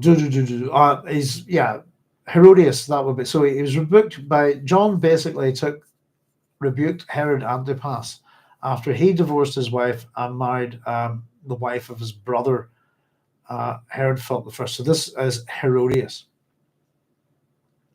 So Herodias' daughter was Salome. This is the one I suppose that we all know. And that she danced for Herod, who then offered her anything. Herodias tells her, I want to get John's head on a plate. And that's the end of John the Baptist, basically. And I've just written down here that Paul is like John here. So yes, indeed. Since the Carlos is interesting, Leto compares his father to John the Baptist. John was a forerunner who baptizes in water. Jesus, Leto, knows more, baptizes in the Spirit, so more vision beyond death. Good point, Cynthia. Cynthia, that makes sense, as Leto embraced the path where Paul recoiled from it. There we go. So yes, it is interesting chap, John the Baptist. What's the thing I watched a while back? Salome, is it? No, hang on. It's a Ken Russell film. Is it Salome? I think. Bear with me a second. Was it the Ken Russell? Yeah, that's it. Sorry. Salome's Last Dance. Caught that a wee while back. That's a weird film. It's an interesting film. It's kind of Ken Russell's quite good. I don't know if any of you guys watch his movies, but it's kind of to do with Oscar Wilde and homosexuality and that kind of thing. And it's a very interesting film. I quite like Ken. Well, I haven't seen too many Ken Russell films. I think maybe I've seen a lot more than I realized. But one of my all-time favorites would be Gothic. Absolute cracking film. But also that's about the night of the storytelling night, if you like, of Mary Shelley and Polidori and Byron and all that. The night that Frankenstein was conceived. That's what that film's about. The other one is did a version of The Lair of the White Worm, which is bonkers and brilliant at the same time. And a little bit of trivia for you is it's Hugh Grant's first movie. There he goes. If you've not seen The Lair of the White Worm, which is for those who don't know, is a Bram Stoker vampire story. There we go. Joe Thompson says Salome and John the Baptist are loved by decadents like Wilde, Moreau, and Huysmans. Maybe Frank knows that tradition. Chaya saying, I recommend Skinny Legs and All by Tom Robbins. Dance of Salome plays a thematic role. Yeah, very good. Good, I'm enjoying old films a lot more than new ones these days, I have to say. Excellent. There we go. So, yes, indeed. Leto's side to turn his back on his father was like betraying a god. But the Atreides Empire needed shaking up. It had fallen into the worst of Paul's vision. There we go. How casually it obliterated men. It was done without a second thought. The mainspring of a religious insanity had been wound tight and left ticking. And this is Leto's thoughts, and we're locked in my father's vision. A way out of that insanity lay along the golden path, Leto knew. His father had seen it. Pardon me. But humanity might come out of that golden path and look back down at Muad'Dib's time, seeing that as a better age. Humankind had to experience the alternatives to Muad'Dib, though, or never understand its own myths. Security, peace, prosperity. Given the choice, that there was little doubt what most citizens of this empire would select. And Leto's thoughts here, though they hate me, he thought, though Gani hate me. His right hand itched, and he thought of the terrible glove in his vision. It will be, he thought. Yes, it will be. Arrakis, give me strength, he prayed. His planet remained strong and alive beneath him and around him. Its sand pressed close against the still tent. Dune was a giant counting its mass riches. It was a beguiling entity, both beautiful and grossly ugly. The only coin its merchants really knew was the blood pulse of their own power, no matter how that power had been amassed. They possessed this planet the way a man might possess a captive mistress, or the way the Bene Gesserits possessed their sisters. Ownership. No wonder Stilgar hated the merchant priests. Thank you, Stilgar. It's the second time he thanks him.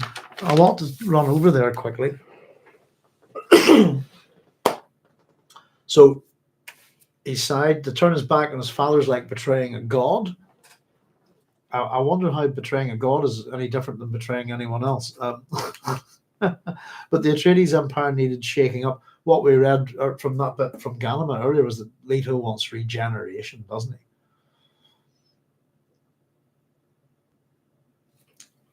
It followed into the worst of Paul's vision. So Paul's vision, golden paths, etc. What does that mean? The worst of Paul's vision is how casually it obliterated men. It was done without a second thought. We just mentioned this a few minutes ago. The death toll in this book is an obscenity, and you see so little of it. And of course, Paul Atreides is not out there killing these billions of people one at a time individually. It's his legions that do it. As he points out to Stilgar, I don't do the killing, my legions do it. It's done on his behalf. It's an interesting thing to probably have to live with, to be honest with you. I think it's quite a strange thing. I don't know. It depends. I also think the old days of the Victorian Empire, the British Empire, that kind of thing. People out there killing for king, queen, and country, this kind of thing. And if to know that someone's out there killing people in your name would bother me quite a lot, I think. But that's it. That's the worst of Paul's vision. How casually it obliterated men. Without a second thought. Not so much as the mainspring of a religious insanity had been wound tight and left ticking. And we're locked in my father's vision. The mainspring of the religious insanity, locked into it, ticking like a bomb. It needs to end, doesn't it? It needs to be diffused. And a way out of that insanity lay along the golden path Leto knew. So it's almost like it seems that the golden path and Paul's vision aren't the same thing. But then he says, but humanity might come out of that golden path and look back down at Muad'Dib's time, seeing that as a better age. In other words, if Leto's golden path, that's going to be great for mankind, isn't it? But when people are going to look back at Paul Atreides compared to this guy, and again, we've said we're just short of 100 billion dead, and wasn't Paul's reign lovely? is essentially what he's saying there. Humanity might come out of that golden path. If they don't experience the alternatives to Muad'Dib, though, they'll never understand its own myths. What are those myths? The myth that you can have security, the myth that you can have peace, and the myth that you can have prosperity. I think is what he's saying there. And I think you can have all of those things, but I think the idea is that they can be taken away from you at any second. It doesn't even need people to do it too. Nature could just crap on you massively. you know, good title we have here. I would have no security, no peace, and no prosperity. That kind of thing.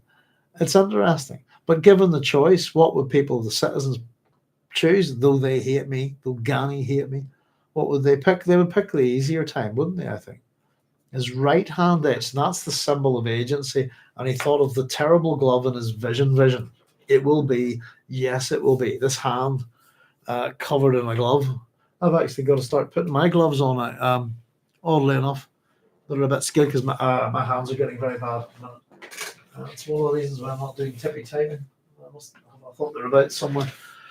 But yeah, I could do with a how is it put? Do. A terrible glove. Yeah, it's the skin, isn't it? Isn't that what he's saying? I think his hand to be. Arrakis give me strength, he prayed. And that's again ownership with Leto, I think, of the planet is the way it's put here. His planet remains strong and alive. Beneath him and around him, it's sand pressed close against the still tent. And he's in this tent, isn't he? Again, this is it's a bit similar to a rebirth. He's gone into the tent, he's going to emerge as something else a little bit. Dune was a giant counting its massed riches. I was wondering what that was a reference to. I thought it was an interesting little reference. I was wondering, was it something to do with Gargantua and Pantagruel, perhaps? Maybe not. My old memory and that's useless. So I was just curious there. I don't know if anyone knows. I'd have to read it again. I can't remember a damn thing from some of these books. Rabelais, Gargantua and Pantagruel is your book about your giants, isn't it? Great names, aren't they? Pantagruel. It was a beguiling entity, both beautiful and grossly ugly. The only coin its merchants really knew was the blood pulse of their own power. No matter how that power had been amassed, they possessed this planet, the way a man might possess a captive mistress, or the way the Bene Gesserit possessed their sisters. Ownership, and I put the slavery, isn't it really? And it really, we've got a couple of hints, by the way, that the Bene Gesserit, how they treat their own women, the women of their own order, is pretty shitty by the looks of it. Again, whoever's higher up within the Bene Gesserit, certainly up to this point, we see them prepared to sacrifice people, murder people, use people, etc., etc. They don't care. And they even have power words. I think it's in reference to Irulan, isn't it? That I think she's proud. They can just say the right thing and she'll do what she wants at any point. That's an indicative of as much as it's a hidden and subliminal thing, it is a form of slavery in a funny way, isn't it? Slavery, ownership. No, this is his planet, not yours. And I think that's what I'm getting from this. It's just the use of those words there. His planet at the start of that, and as we go through, they possessed this planet. It's his planet. He just told us. I think we're starting to see that. And again, it's the thinking of Stilgar coming out. No wonder Stilgar hated the merchant priests. Thank you, Stilgar. It's the second time he's thanked the teachings of Stilgar here. Leto recalled the beauties of the old Sietch ways, the life lived before the coming of the Imperium's technocracy, and his mind flowed as he knew Stilgar's dreams flowed.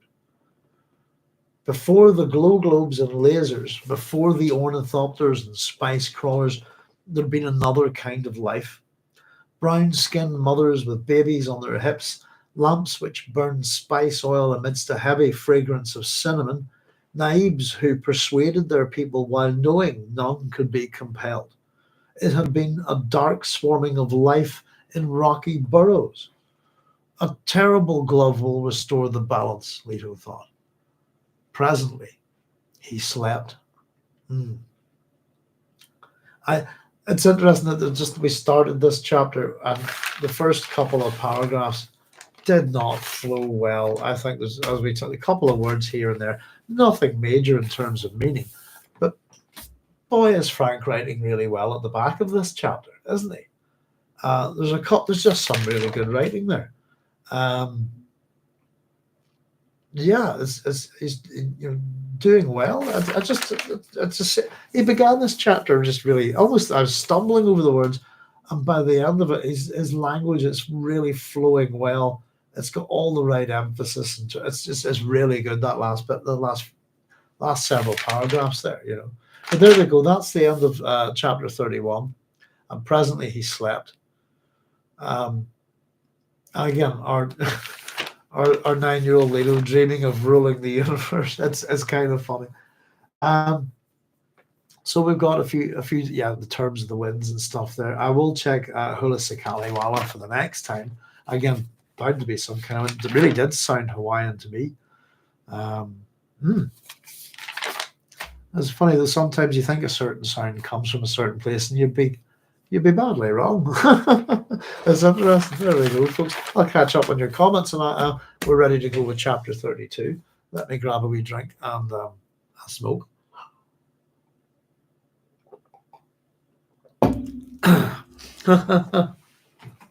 So, if security, peace, and prosperity are myths, are there any noble truths to pursue? Very good.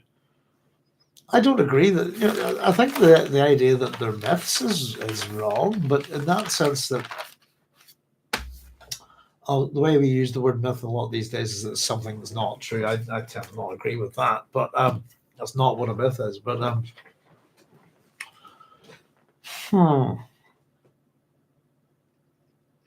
are there any noble truths to pursue? Are you asking me or Frank?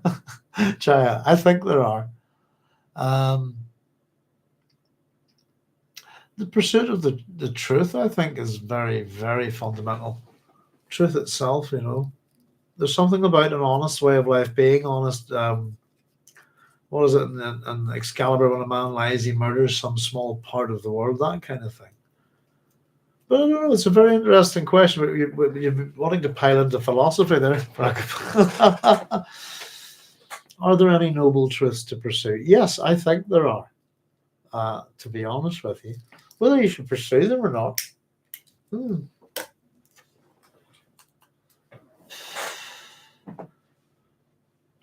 It's interesting that what's the one when my mum passed away, I wrote her eulogy and had to do her eulogy in a Catholic church. The thing that I wanted to talk about, what was one characteristic of my mother, if you like, that I thought was a really good character that said a lot about her, and it was pride. And her pride in her sons, her pride in her husband and her home, in her works and her friends, and that she took real pride in the things that she did. You have to understand that to the Catholic Church, pride is the deadliest of sins. Oh dear. And so the interesting thing is I'm having to describe this. For any of you who know Aristotle, you'll probably know what pride is to the Greeks. It's so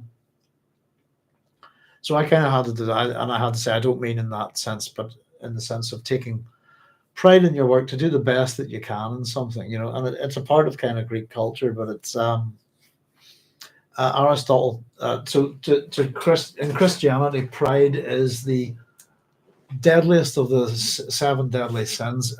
In Greek philosophy, thought, and culture, it is called the crown of virtues. And it incorporates within it ideas like arete, agon, and aristeia, if you like, within Greek culture. So the idea is, like, if you make pots, for example, how do you know you're any good? What do you do? So you do your best to be. It's that striving. It's taking pride in your work, striving to do the best that you can in something. Just because, why not? Why do something half-assed? I'll give it my best shot, and then you get with that. I call it it's like the struggle to get good at something, if you like. Is your agon, is your struggle. Your arete is your sense of excellence, trying to do your best, to have pride in your work. And then how you put that into action, I suppose, within Greek cultures, how do you know it's any good? Aristeia, which you'll get in Homer. And aristeia within Homer, for example, is one-on-one combat. It's two heroes pairing up against each other in battle, Trojan versus Greek usually, and that's Aristeas. So it's one-on-one combat, but it's actually competition. So if you're a potter in ancient Athens, for example, during the festival, you'd make a pot and you'd enter it to the competition against all the other potters. And people who make bread would do the same thing. People who made furniture would do the same thing. Unfortunately for us, a great source of information from the ancient Athenians in particular is they loved a good religious the playwrights did the same thing. So every festival of Dionysus, you get all these plays being entered, etc. All the different playwrights that from the ancient world, if they're contemporaneous to each other, then they competed against each other, which is great, in friendly competition. And you even get that spirit with the Greeks with the Olympic Games, even if you read ancient Greek material. There's a particular one in the Aeneid, I think, isn't it? Which is Roman, but the idea that within the Olympics, it's the nobility, it's the epitome of the good competitor, if you like. That's still supposed to be a part of the spirit of the Olympics. A good example of it is, I think there was a bobsleigh guy, for example, a long time ago, and he did the event, and the guy that was about to come after him, something had happened. His sled, and it had missing bolts and whatever, and it meant that the guy wasn't going to be able to compete, and he was competing against this guy. So what he did was he did his run, and then he came back up, disassembled his bits from his own thing, came up and helped the other guy and got him onto this, And I think he's one of the last people. I think the Olympics has a particular medal for behavior like that, as in behaving like an Olympian. Does that make sense? Having the Olympic spirit. When you see people freak out and have I'm angry, all this kind of thing when they're at the Olympics, they're actually, the Olympics is a religious festival. They're actually, it would cause great offense in the old days, if you like, but it's not the Olympic spirit, if you like. One of the great Olympic games in that sense is the one in the Argonautica, and it's for anybody who doesn't know, the Argonauts are chosen by an Olympic Games, if you like, winners of each event. One of them turns up late, and his name is Hylas. So he's not in time for the Olympic Games. And in the spirit of it, Heracles agrees to compete against him. And it's a great story, actually. Being the strongest man in the world, he knows he's going to beat him. This kind of thing. Hylas it's all good humor with him, this kind of thing. So he chooses, Heracles allows him to pick whatever event you like. So he picks discus, and he has to, that was tricky with me, discus, and he has to, Hercules picks an island basically, and whoever gets closest then. So Hercules, I think, hits the island with his discus, and Hylas, being smart, skims his discus, and it skims and goes further than the island that he wins, and so he gets to become an Argonaut.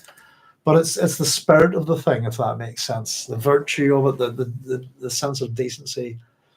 And I know I've drifted a wee bit from noble truths there, Chaya, but it's that kind of thing I was thinking, But I'm sure that's something that's food for thought. What are the noble truths of the universe?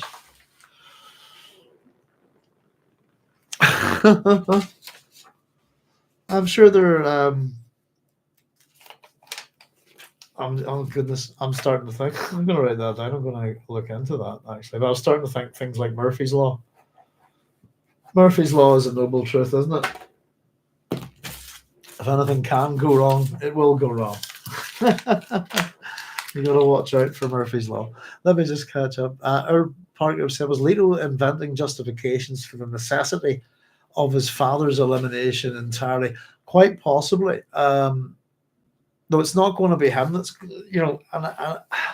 but I think the fact is that he needs him out of the way, and there is a justification for it.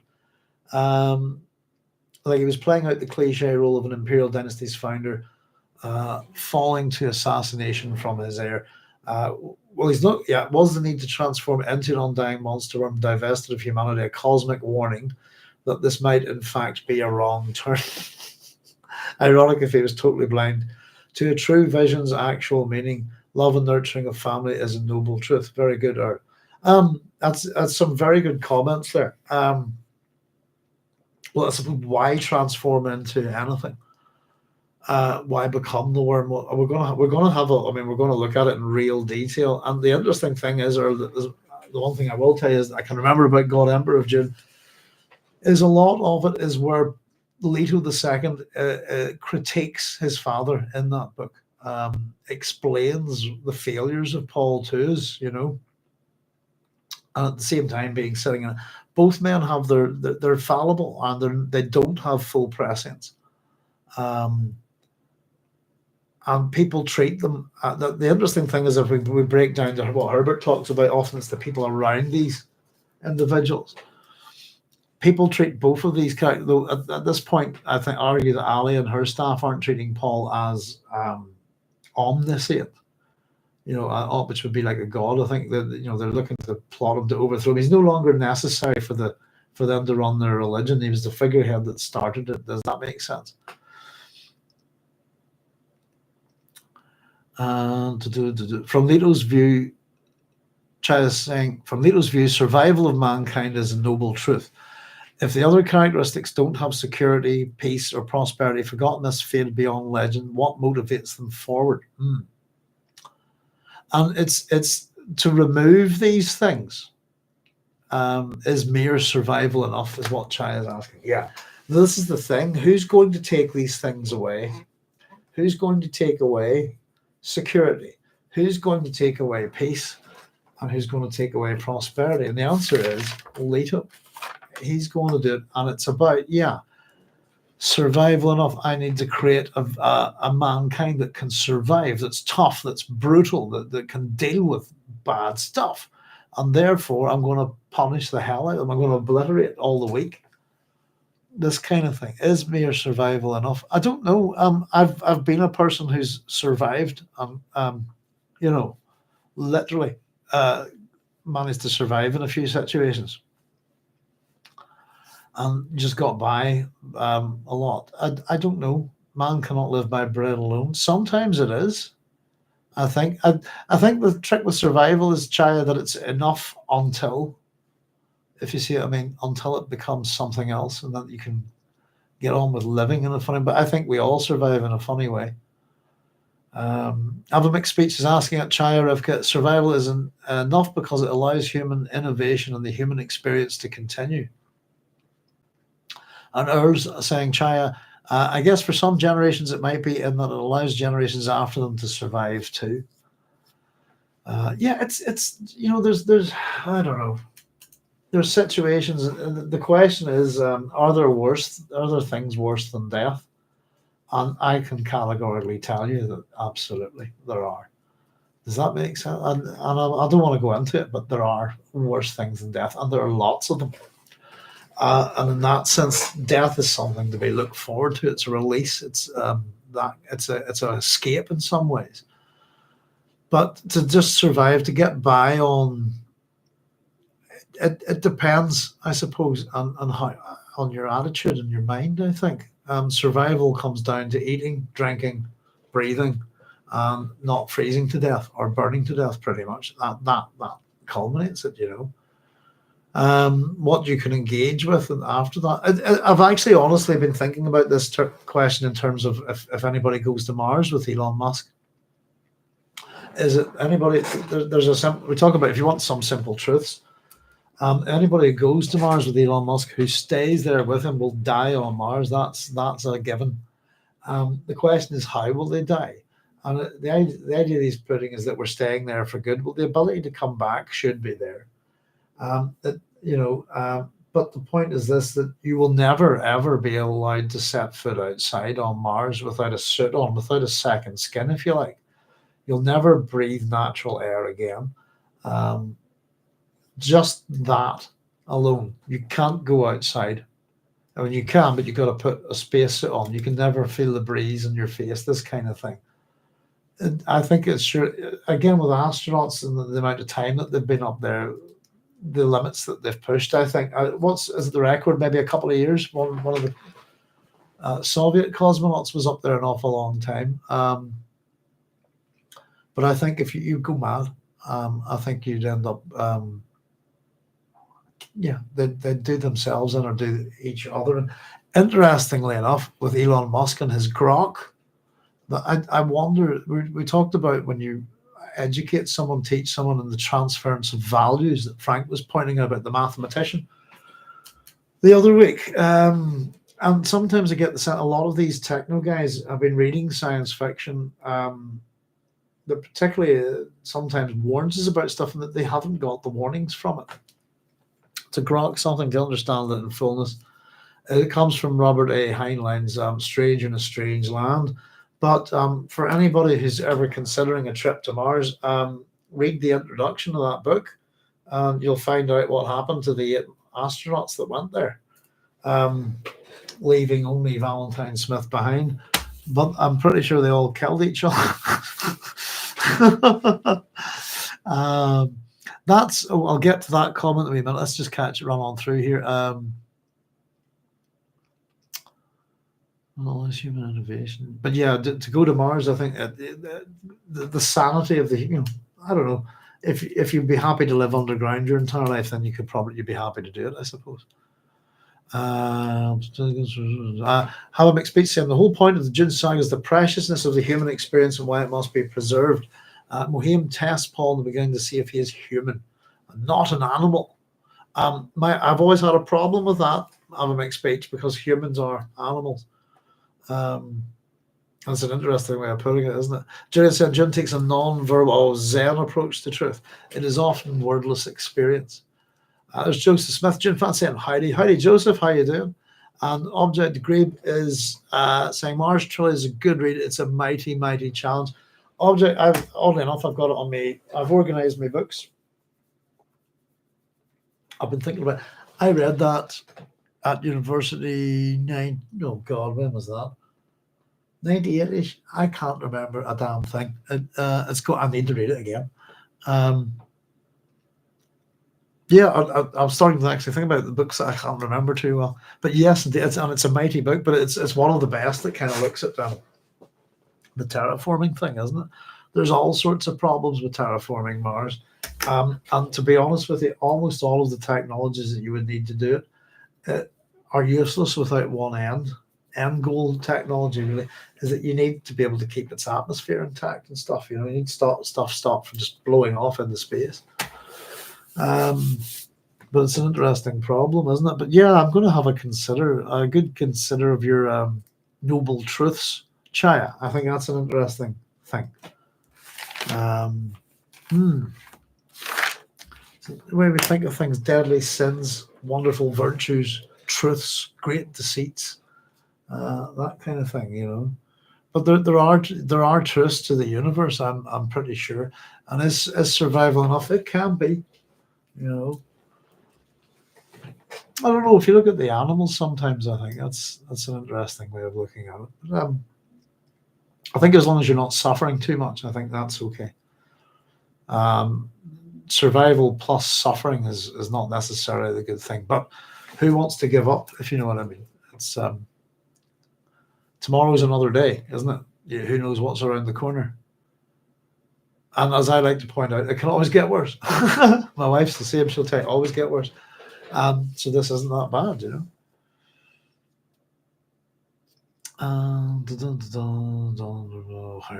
Mars shows a good Cynthia, regarding space, it's the persistent myth of the frontier that we'll always have a place to expand into, to survive into. A higher challenge is finding a way to survive within our own biosphere. I agree. At the minute, the game is on there. We need to sort this planet out properly. And some technologies, we're just pushing the destructive element of it. What I thought was interesting over COVID was how well the planet can heal itself very quickly. And that if we're not prepared to change the way we live, then perhaps we can take holidays from the way we live, if that makes sense, to give nature a break. Like don't chop down trees for 1 year every 10 years, something like that kind of thing, I don't know.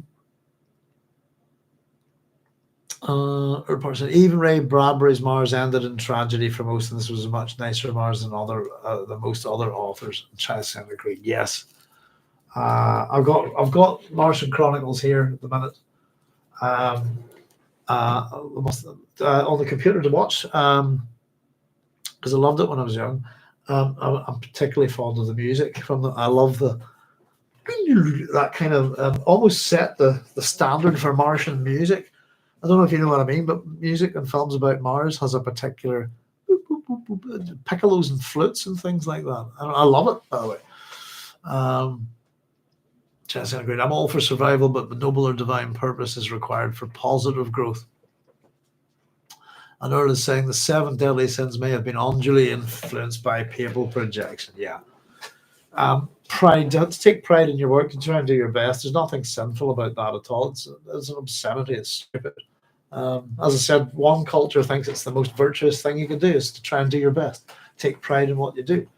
Another religion says, no, that's the worst thing you ever can. And it's a literary thing, actually, or I think it comes from this the literary Lucifer. Somebody's asked talking about ladders to heaven. The real Lucifer is a character in the Bible. Is he a Hebrew king? I think Old Testament king who tries to build a ladder to heaven. That's a Lucifer. That's who Lucifer is. The character, the one that I suppose the Catholic Church has pushed as a literary mishmash that's come out of the Middle Ages. But therefore, pride. I suppose Islam. I must have a look into this. In terms of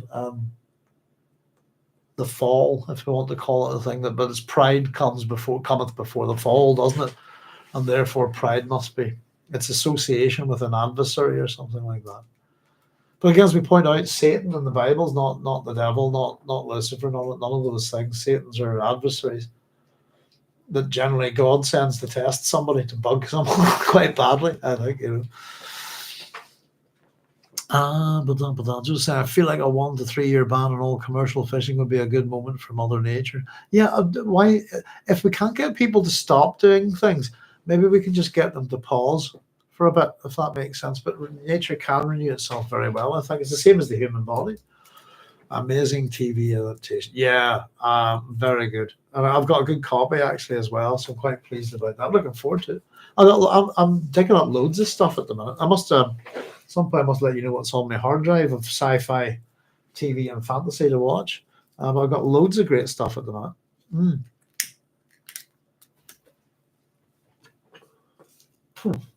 Oh, made a mess of that. That's right. I'll just stick that out. Nature just needs a break. Picture a guy taking a smoke break. Yeah. Well, when in COVID, I had to sort of do a bit of driving about. When everyone was fully locked down. All the bubbles and stuff like that. So I felt very Mad Max, to be honest with you. I was out on the roads in Ireland here, not a being about. But the main road that I live on, or not far from, if you like, one of the main transit roads in Northern Ireland is the A26, is the second most dangerous road in Ireland. And it's just, we've got badgers, foxes dead on it all the time. It's horrible. And it runs between farms on either side of the road.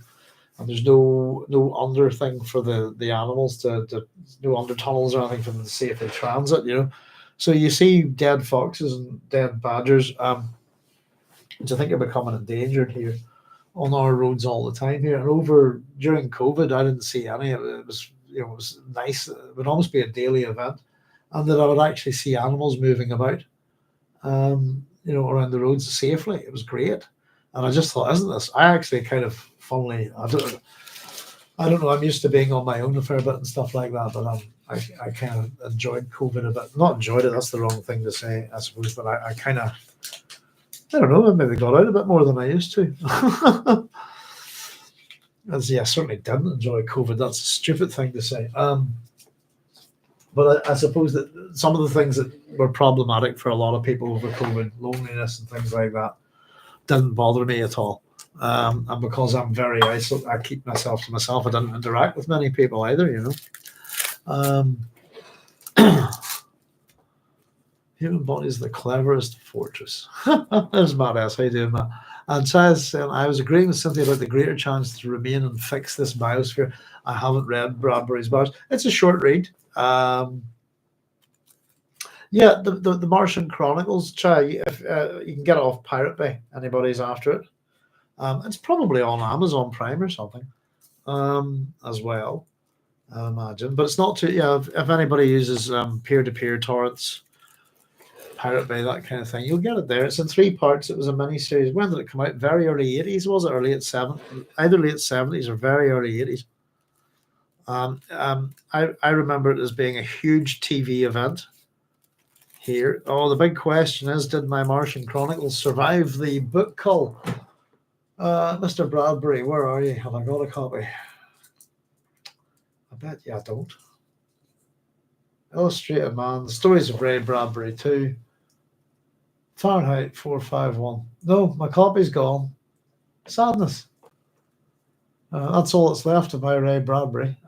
Illustrated Man's great. Well, that's the 3 biggies for me. For him is Illustrated Man, Fahrenheit 451, and the Martian Chronicles. There's lots of other good stuff. Ray Bradbury is great. I don't know why we don't talk about him. I don't know. In terms of science fiction, a lot. There's Ray Bradbury theatre stuff. I think he's a good contributor to the role. But he's that kind of sort of American Gothic, isn't he? I love Ray Bradbury. I think he's great. But Fahrenheit 451 is brilliant. It's not Ray Bradbury. Sorry, the Martian Chronicles is not a big book. It wouldn't take you long to read. It's about the same thickness, I'd say, as 451. Just a normal novel. But yeah, I wouldn't mind having a read at it again. Although parts of COVID is a lockdown situation. Nature comes back, says Joseph. Aaron Parker said nature comes back fast. Jason, Gaia smokes all the time. Volcanoes, yes, she does. Good point. Yes, indeed. I don't know. It was very. It's a rural country here. I found it very noticeable, especially at the start of the full lockdowns at the beginning. People were very afraid. They were, I was driving back and forth from Ballymoney to here to see my dad to make sure he was okay, because he was on his own,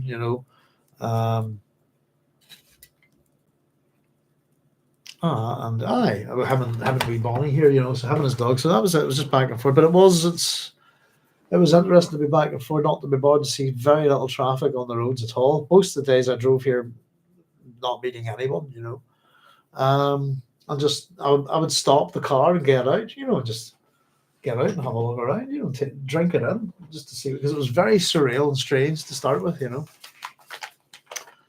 But yes, indeed, well, Gaia smokes all the time, volcanoes, yes, indeed, and I'm just making one. Right, folks. Well, it's a good point to chat about. But what we'll do is I'll quickly we'll get going with chapter 32 because we've got more to do today. And yeah, I've got some stuff planned, folks, soon. I really did need to re-energize myself a bit there.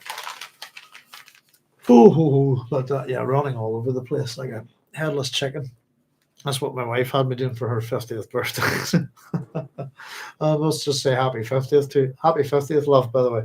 Not that she watches this, but we're taking in shows this year. I think is going to be our thing. See a few musicals and stuff. We're off to the Rocky Horror Show in July. I think that's going to be fun. Never seen it on stage. Okie dokie, folks. So off we come back now to Farad'n'd. Chapter 32, another wee quick short chapter. We'll probably go through this one quite quickly.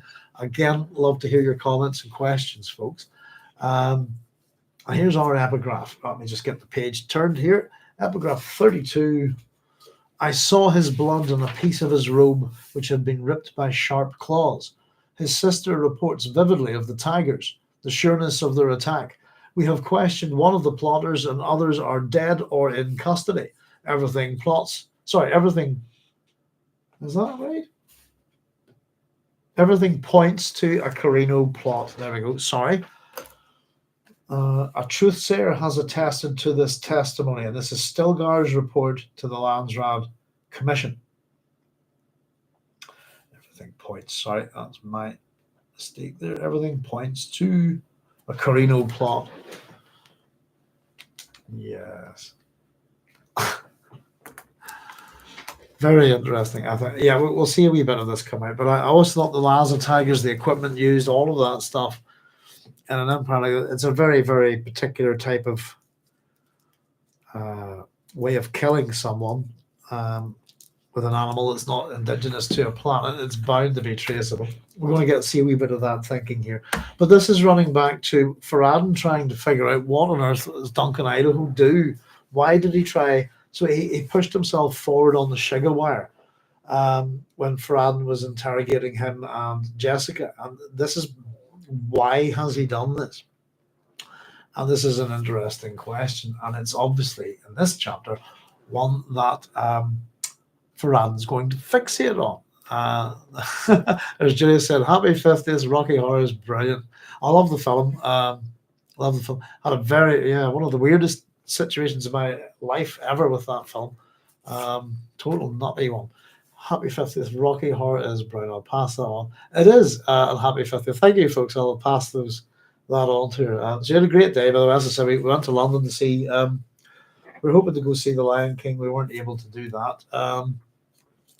Just in terms of getting tickets and timing. So we went to see Moulin Rouge, and it was just something different, something new, something unexpected. We've never done it before. It was and that was, I think, the whole point. We had a great day. Encounters with English police, multiple. As always, I told my wife I'll never get through a London airport without getting accosted by. And we were proved right again, though we've been to so many other airports and not ever been bothered once, but it's always London. But yeah, we had a great time. So we're going to go see The Lion King in the summer. We've got tickets for that. So that was what she liked for her birthday. So it's going to happen anyway.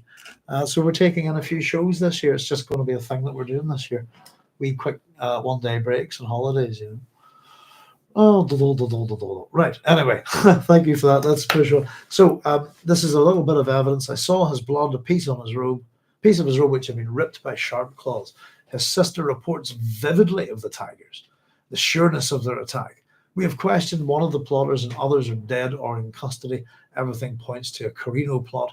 A truthsayer has attested to this testimony. And this is Stilgar's report to the Landsraad Commission, who I still think seem to have very little teeth in this universe. Farad'n'd studied Duncan Idaho through the spy circuit, seeking a clue to that strange man's behaviour. It was shortly after noon, and Idaho waited outside the quarters assigned to the Lady Jessica, seeking audience with her. Would she see him? She'd know they were spied upon, of course, but would she see him? Around Farad'n'd lay the room where Tyakanik had guided the training of the Lazo Tigers. An illegal room, really. I'll read that again. An illegal room, really, fitted as it was with forbidden instruments from the hands of the Tailaxu and the Ixians. By the movement of switches at his right hand, Farad'n'd could look at Idaho from 6 different angles or shift to the interior of the Lady Jessica's suite, where the spying facilities were equally sophisticated. I'll just push on, then we'll stop a wee bit. Idaho's eyes bothered Farad'n'd. Those pitted metal orbs which the Tailaxu had given their Gola in the regrowth tanks marked their possessor as profoundly different from other humans. Farad'n'd touched his own eyelids, feeling the hard surfaces of the permanent contact lenses which concealed the total blue of spice addiction. Idaho's eyes must record a different universe.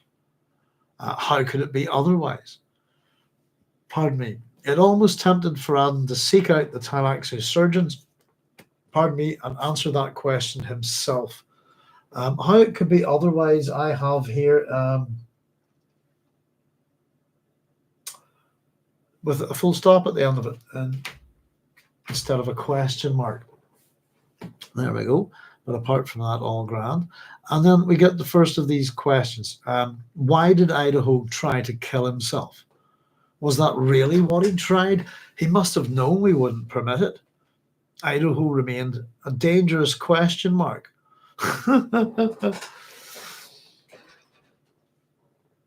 Yeah, unlike the question mark that's missing previously. So interestingly enough, let's have a look. Will she see him, first of all?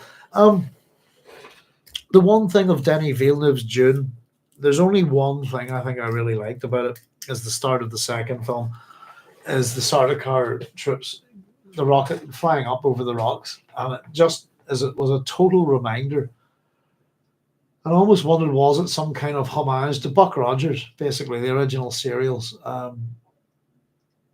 That's very much a part of that. These kind of spy circuit screens, this kind of thing, is also very, very much a part of that era of shows like stories like Buck Rogers, and you'll find them heavily involved in the Lensman series as well. It's a thing from a certain era, I suppose. The spy circuits, the screens, and the dials. If you look at any of the old Flash Gordons or Buck Rogers, these kind of things, even City Under the Sea, you'll see these things in them. So they're part and parcel of sci-fi from a certain era, I think. I kind of enjoying seeing things like this in the book here. So he's spying on them with this tech, and of course we're being told that the room that he's in is basically illegal. Illegal as in against the law, because what's inside it is illegal. So we have to assume from this that the things that are in this room are. Now, of course, this is the weird thing about Jimmy. Have the religion of Muad'Dib, a new religion kicking off, but we still seem to have most of the prescriptions of the Butlerian jihad here. So that's why these things are illegal, which means that we have to be, is there some kind of thinking machine element to this? Essentially whatever's in this room, that's the way I got it. That why is it an illegal room? It's what's in it is in violation of the Butlerian jihad. The prescriptions that follow, if you like. Thinking machines that think like men, or a certain level of tech, if you like. Forbidden. We had that in the previous chapter, didn't we? Taboo, things that you can't have. Aye. It's interesting where myself and my wife were talking about people who tell you can't do stuff, or you can't have this, or you will never be, or no in life. And we were just discussing the things that people told us no to in life, and that we became those things. I was told I'd never get into a classics degree, ever. Not a chance in hell. Not a snowball's chance in hell, I believe. No way. I also told no musical talent, told to shut up in music class and stuff like that. So I don't know, probably out of that school, one of the few people who became a professional musician, and I became a classicist as well. Because people generally used to tell me I couldn't do that. And I don't like being told no. It's interesting. So maybe it's the same attitude. That which is forbidden, I suppose, is often enticing to people, isn't it? And these technologies are available to the rich and shameless. And again, we have this. We had just with ending with Leto's the terrible glove on his right hand agency power symbol. Here we have Farad'n'd right hand fiddling with dials and switches, and that's the level of his agency here. Does that make sense? He's a spy here, trying to figure out a motivation for a character. And I've been just again his fixation with the eyes. You can see there that we've been doodling them a bit in this chapter here. I tend to doodle eyes whenever it's just a very useful little thing for me, actually, because Frank's got a lot of that going on here. So Idaho's eyes bothered Farad'n'd, those pitted metal orbs which the Tylaxu had given their goal in the regrowth tanks, marked their possessors as profoundly different from other humans. Now, that bit's the thing. I've been having a few questions about Idaho in this chapter. Regrowth tanks is the thing. I want to draw a line all the way down here. So here's my question. We've talked about the Axolotl tanks, as we now know how to pronounce them, and what they are. And it's one of the mysteries of Dune. Don't worry, folks, no spoiler alert. I'll not reveal it now. But, so, we have an opinion about what comes out of those Axolotl tanks later on in relation to the different Idahos. However, this Duncan, and I think we get, is hate, and he's different than all the others. And it's the technology I'm wondering about in this.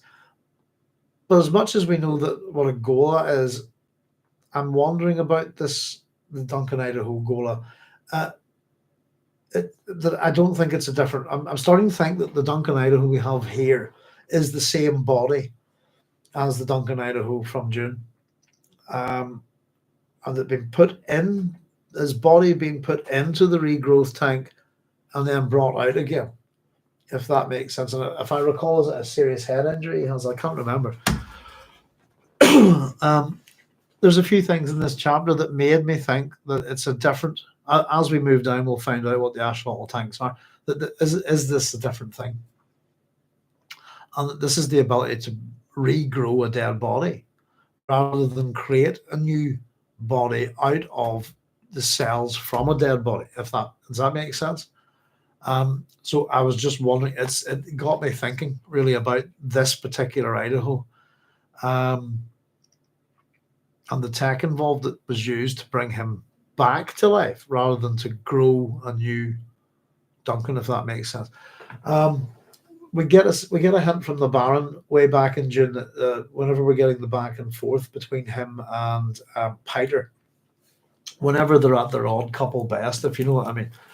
And it's the point where Baron's go, I'm going to have to kill this Piter soon.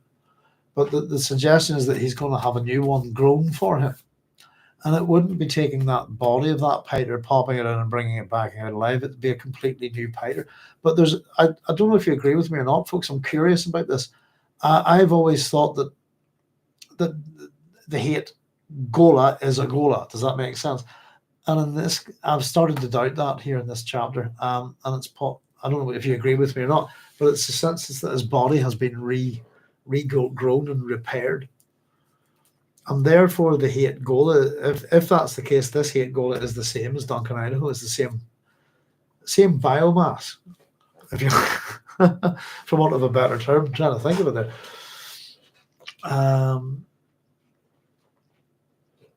Rocky Horror was part of one of my favorite Venture Brothers episodes. I've not seen Venture Brothers, Earl, not familiar with the show.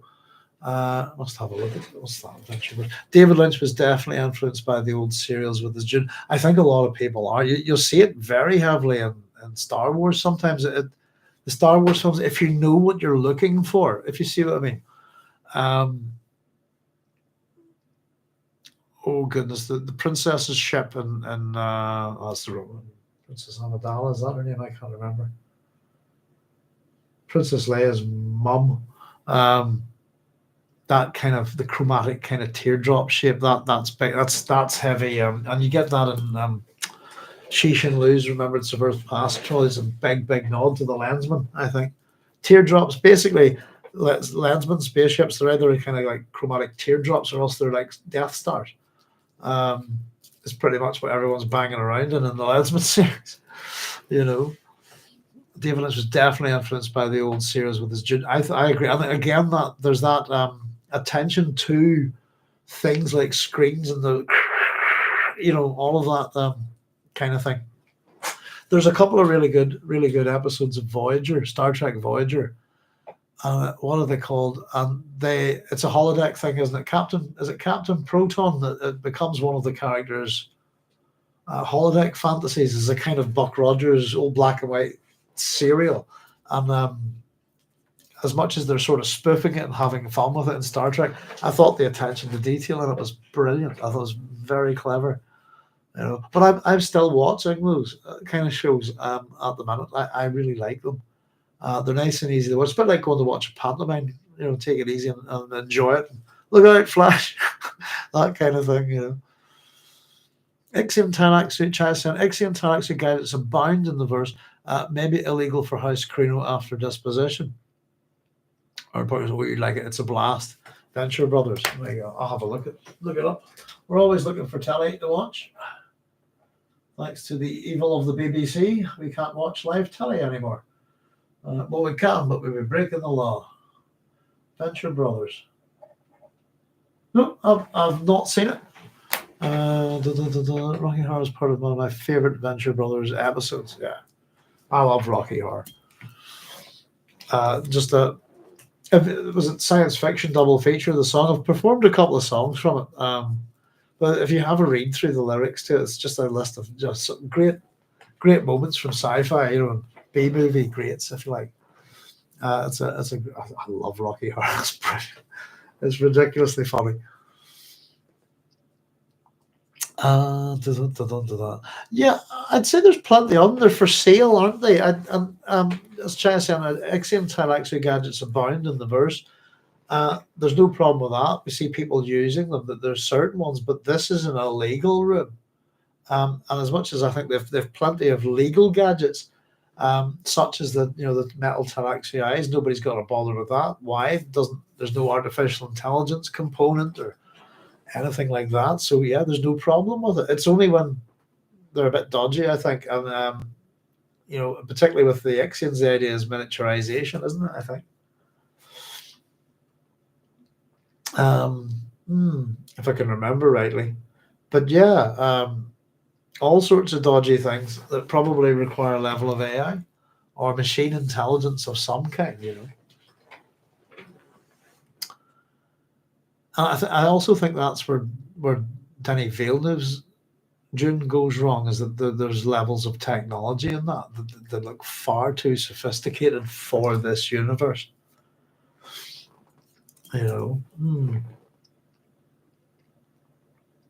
Let's see. So that I was just wondering. It's the regrowth tank. I think there's a bit more to it than this. I'll just read it again. Idaho's eyes bothered Farad'n'd. Those pitted metal orbs which the Tylaxu had given their goal in the regrowth tanks marked their possessor as profoundly different from other humans. Farad'n'd touched his own eyelids, feeling the hard surfaces of the permanent contact lenses, which concealed the total blue of spice addiction. Idaho's eyes must record a different universe. How could it be otherwise? It almost tempted Farad'n'd to seek out the Tylaxu surgeons and answer that question himself. If he's a researcher and if he's from a noble house and he's got money, why not? Or just send someone to ask them, What we get from that is Farad'n'd wears contact lenses. Don't get quite a sense of what colour his eyes are, but they're covering up the total blue of spice addiction. And again, as it's been pointed out, whenever the fact that this drug changes your eyes, changes your vision, doesn't it? And we're hitting vision heavily as probably a theme here at this point. Here's his thoughts. Why did Idaho try to kill himself? Number one, was that really what he tried? He must have known we wouldn't permit it. Idaho remained a dangerous question mark. Tychonik wanted to keep him on Seleucia or kill him. Perhaps that would be best. So he's useful here, but don't let him go. If we're not letting him go, you can stay here or kill him. That's Tychonik's options. Farad'n'd shifted to the frontal view. Idaho sat on a hard bench outside the door to the Lady Jessica's suite. It was a windowless foyer with light wood walls decorated by lance pennants. So I just quickly drew a pennant there for anyone who doesn't know. There we are. Lances with pennants on them. Okay. Funny shaped kind of flag. I quite like that though. It gives it a sense of old-fashioned sense, I think. Idaho had been on that bench more than an hour and appeared ready to wait there forever. Farad'n'd bent close to the screen. The loyal swordsmaster of the Atreides, instructor of Paul Muad'Dib, had been treated kindly by his years on Arrakis. He had arrived with a youthful spring in his step. A steady spice diet must have helped him, of course, and that marvelous metabolic balance which the Tylaxu tanks always imparted. Did Idaho really remember his past before the tanks? No other whom the Tylaxu had revived could claim this. That's my other reason. Meaning to do again, brought back to life. He's been revived prior to this regrowth. Growth, and both words with the word re prefix in front of them, is a strong suggestion that this Duncan Idaho Gola hate is the body of the original Duncan Idaho. I don't know. That's kind of where it sent me down. Thinking this chapter. And I've not thought that. I've always thought that he was as a body grown from the cells of another, from the body of Duncan Idaho, and that's what they all were. What did Idaho really remember his past before the tanks? No, no other than the Talaxi who had revived could claim this. This was a big thing with Bijaz, remember, in the previous book. What an enigma Idaho was, and is to us at this point. Something's going on with him. And this is the whole point. This is why Farad'n'd, what's going on. So the reports of his death were in the library. The Sardaukar who'd slain him reported his prowess. 19 Sardaukar. His flesh had been well worth sending to the regrowth tanks. But the Taraxu had made a mentat out of him. What a strange combination lived in that regrown flesh. How did it feel to be a human computer in addition to all his other talents? So that's kind of where I'm at with that. It's maybe the language Frank's using here. But I got the sense, this is the bit where I've written it down, not a Schlottel text, and then is hate different than the other Idaho Golas? And I'm writing, yes, he is, because of the eyes, isn't he? That's the major difference. I've also put a wee score up at the top. Duncan Idaho 19, Sardaukar 1. And I'd say he was probably in a bad state when this one Sardaukar killed him. We don't know. But the strong suggestion is from Farad'n'd's thinking here that I got the sense that the body has been regrown, has been taken and put into a tank and fixed and then brought back out, if you see what I mean.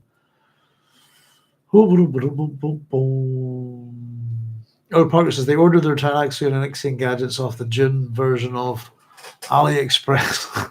$11.99 for a single goal of $30 for a whole family. Very good. Carlos saying earlier, I was thinking Acme, laughing out loud. I just know Acme's a real company, isn't it? I'm pretty sure that they are.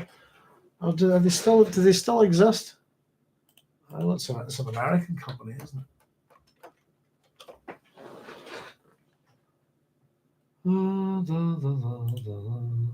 Acme. Something that's highest point. Pinnacle. Oh, no, it's not real. Okay. I thought it was real. There you go. American companies make everything. Acme, a company makes everything, or American companies that manufactures everything. So there you go. Here, hang on. A whistle named Acme City made. There's a real Acme advert there. Acme American Rod Ambles.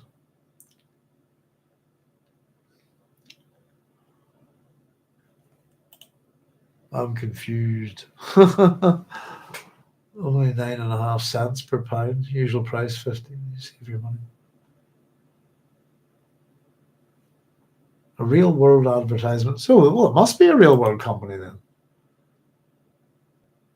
Acme Instant. I love Acme. I was going to say that's from Wile E. Coyote, isn't it? That would be all I know Acme from. I was just going to say, if that was a real world company, that would have just been ridiculous amount of. There is such a thing as bad publicity. Or said Carlos, what would a very bad bootleg of what's already kind of a bootleg person be like anyway? That's an interesting question. Earl, have you never bought a bootleg of a bootleg? I have. I've got some here. Shit is the. I used to be very heavily into a band called in my teens, the Sisters of Mercy. I love this. I still love them. I think they're great. Probably, arguably, one of my two favorite bands. And they were heavy. I think they were more bootleg than any other artist in the Warner Brothers home catalog, I think. And I think the second most bootleg person was Bob Dylan or something like that. If I'm remembering the story correctly, I probably all of this is probably bollocks. You have to check it. And the reason for it was they did all their own bootlegging. But I've still got some bootleg albums of theirs, and then I've got cassettes of a couple of weird ones, which are bootlegs of bootlegs. But there you go. What would a very bad bootleg of what's already kind of a bootleg in terms of a person? Yeah, I don't know. Very well, in terms of recordings, it's very badly faded, isn't it? That was the weird thing. I used to buy Sisters of Mercy didn't do too many albums. For anybody who doesn't know, by the way, and a little Dune fact if you want. I don't know if there's any relation to it, but the Sisters of Mercy, the Gothic rock band, it's just a rock band now. Before they were called the Sisters of Mercy, were called the Sisterhood. There you go. There's one album by them called the Sisterhood. So there you go. And yes, I have. Yeah, the days of bootleg tapes are gone. I think I need to get myself a wee record player to play my vinyl as well. There we go. So I don't know if you agree with me or not, but I get the sense that this Idaho, from this thought process of Farad'n'd, has been regrown from Duncan Idaho's original body. Don't think that's the case for all the rest of the Idahos. And this one is different physically than all of the other Idahos, first and all the rest, because of the metal eyes. How did it feel to be a human computer in addition to all his other talents? Why did he try to kill himself? Number two, that's the second time the questions come up. Farad'n'd knew his own talents and held few illusions about them. He was a historian, archaeologist, and judge of men. Necessity had forced him to become an expert on those who would serve him. Necessity and a careful study of the Atreides. Pardon me. We were talking about this before. This is the mimesis of House Carino of House Atreides. He saw it as the price always demanded of aristocracy. To rule required accurate and incisive judgments about those who wielded your power. More than one ruler had fallen through mistakes and excesses of his underlings. And I've written next to this Leto I and Sharam IV.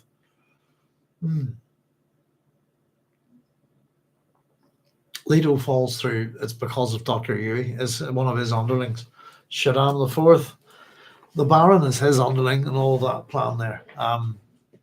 That's both what happens. They lose control eventually.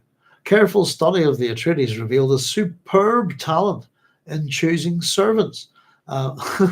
They'd known how to maintain loyalty, how to keep a fine edge on the ardor of their warriors. Idaho was not acting in character. Why? And that's the point where I realized, I'll just show it to you.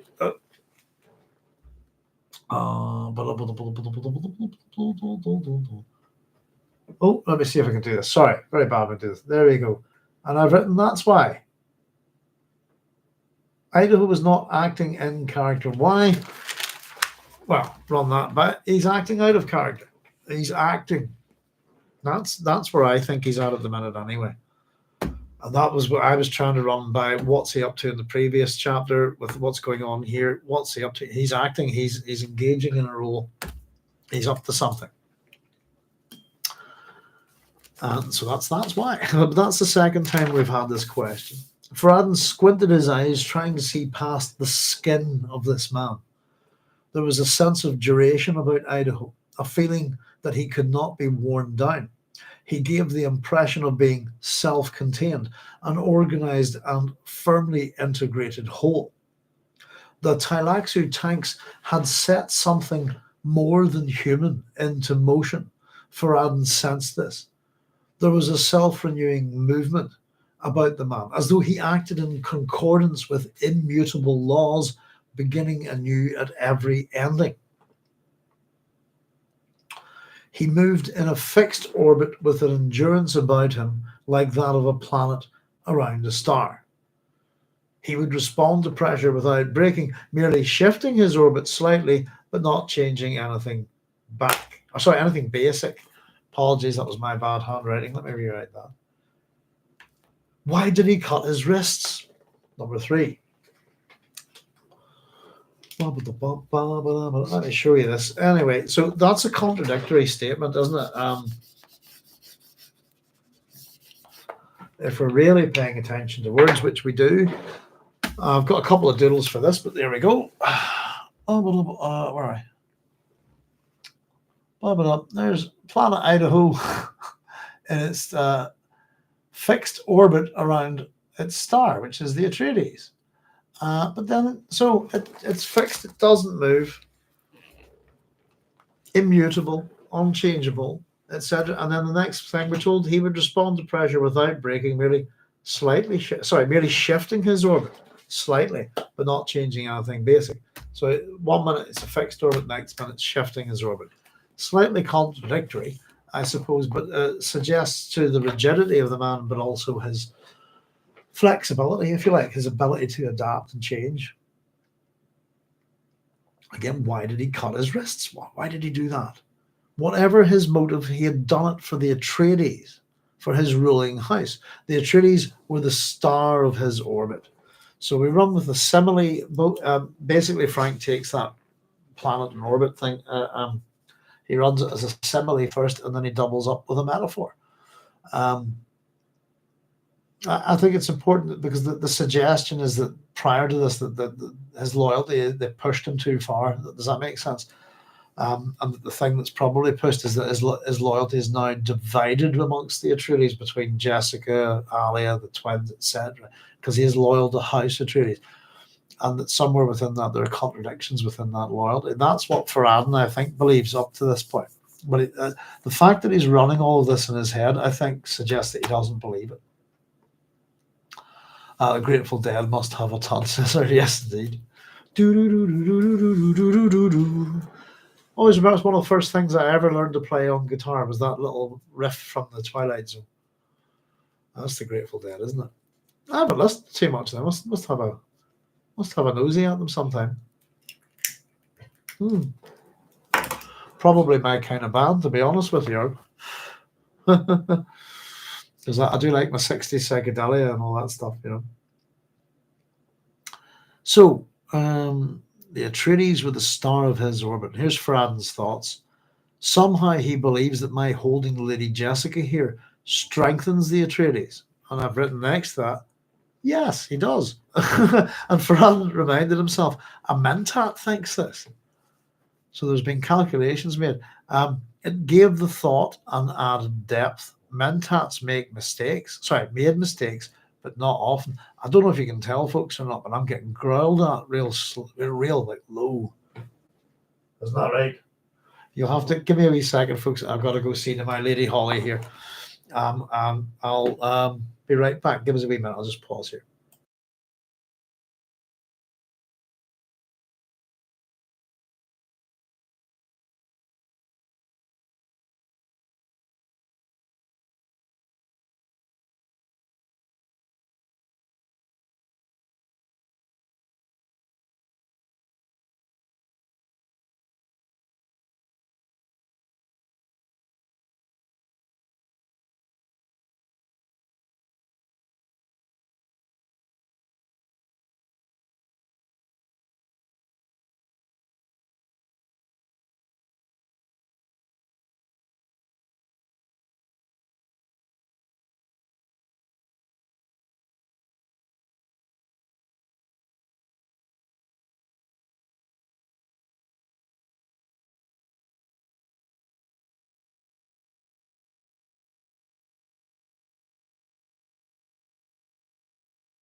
There we go. Sorry about that, folks. Wife's in bed there, so I'll see to the girlies.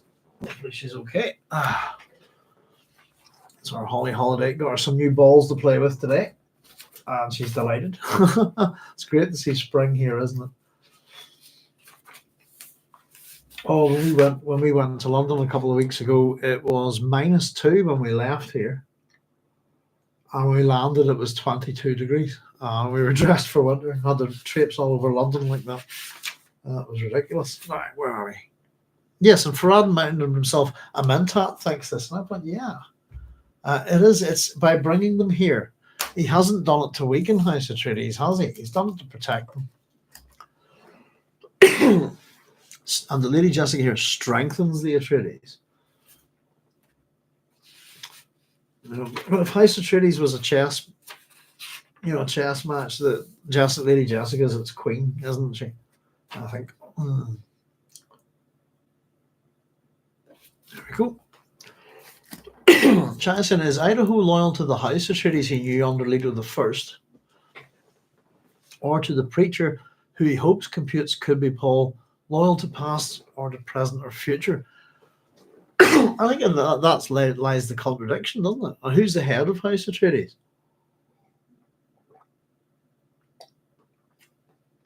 Technically, at this point, it's Alia, isn't it, as a regent? But there would be no regency if Paul's alive, then he would have supremacy. He would be, in charge, and Alia's position would be defunct.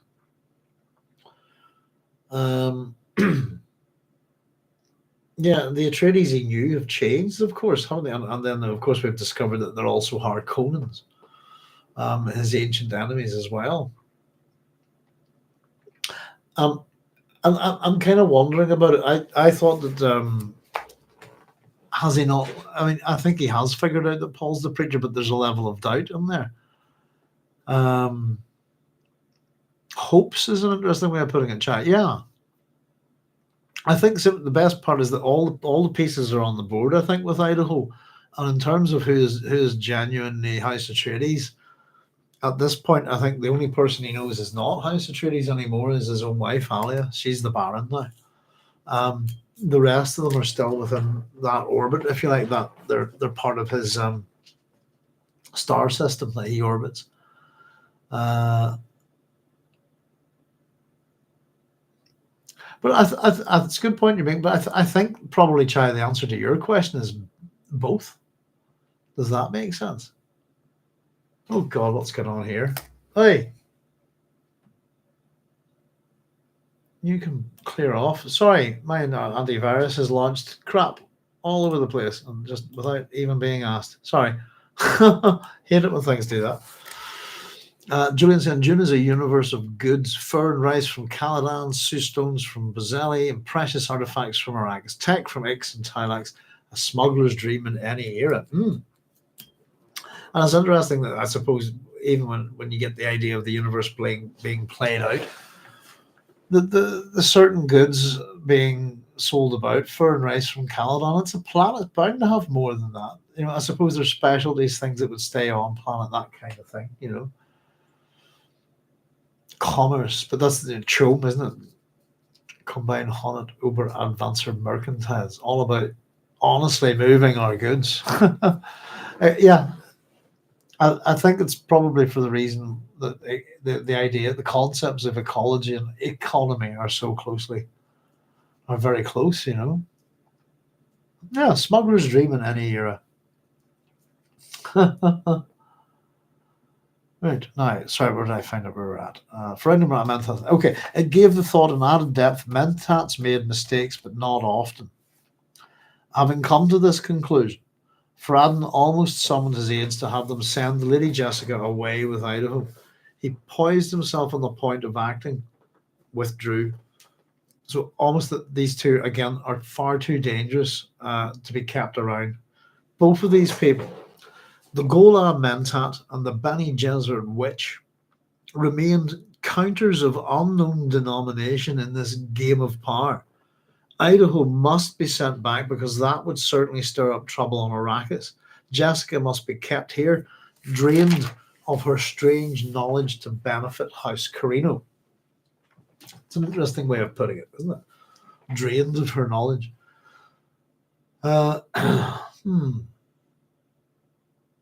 Farad'n'd knew it was a subtle and deadly game he played. So the word game, we've had it a couple of times there, but he prepared himself for this possibility over the years, ever since he realized that he was more intelligent, more sensitive than those around him. Pardon me. It had been a frightening discovery for a child, and he knew the library had been a refuge as well as his teacher.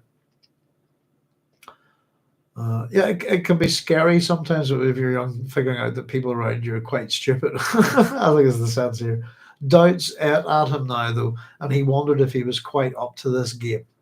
He'd alienated his mother, lost her counsel, but her decisions had always been dangerous to him. Tigers. Their training had been an atrocity, and their use had been stupidity. How easy they were to trace. She should be thankful to suffer nothing more than banishment. The Lady Jessica's advice had fitted his needs with a lovely precision there. She must be made to divulge the way of that Atreides thinking. I've wanted to sort of comment about this. I'll just play with everything here. That's what he thinks. There's an ego to Farad'n'd, isn't there? And some of it's warranted and some of it's not, I think. The Lady Jessica's advice had fitted his needs with a lovely precision there. Yeah, it had, hadn't it? It's a setup. I think they figured it. It's a bit like we were being told with the communication, how perfect the Bene Gesserit had managed to phrase it in a certain way in the previous chapter with Farad'n'd. The training in atrocity, the use had been stupidity. Again, happily slaughtering kids just to train, for this. How easy they were to trace. She must be made to divulge the way of that Atreides thinking. It's about how to think. The old thought. If you've ever, I don't know if anybody's ever had a conversation about how to commit a crime, and how to go about doing it. My dad was a policeman. I've taught in a prison. I've spoken to many people about crimes and stuff like that. If you're going to commit a crime, here there's two things that you do. One's tell no one that you're going to do it. Nobody. And two, the least amount of tech possible. The simpler the crime, the more likely you are to get away with it. And tell no one. Say nothing to nobody. Just do it. That's if you're going to commit a crime. Not recommending it. I was actually thinking of starting one of these episodes one day and this is a quote, but it's just does anybody want to rob a bank? I've been wanting to rob one for years, but I've been keeping myself pure. Sorry, it's one of my favourite lines ever. That's a wee quote by Lieutenant Britton from Dominion Tank Police. If anybody's not watched it, highly recommend it. One of the funniest old mangas, old animes that there's about. The point being that the Laza tigers are quite an unusual, sophisticated, hard to come across, probably expensive. Everything about them shouts easily traceable, if you like.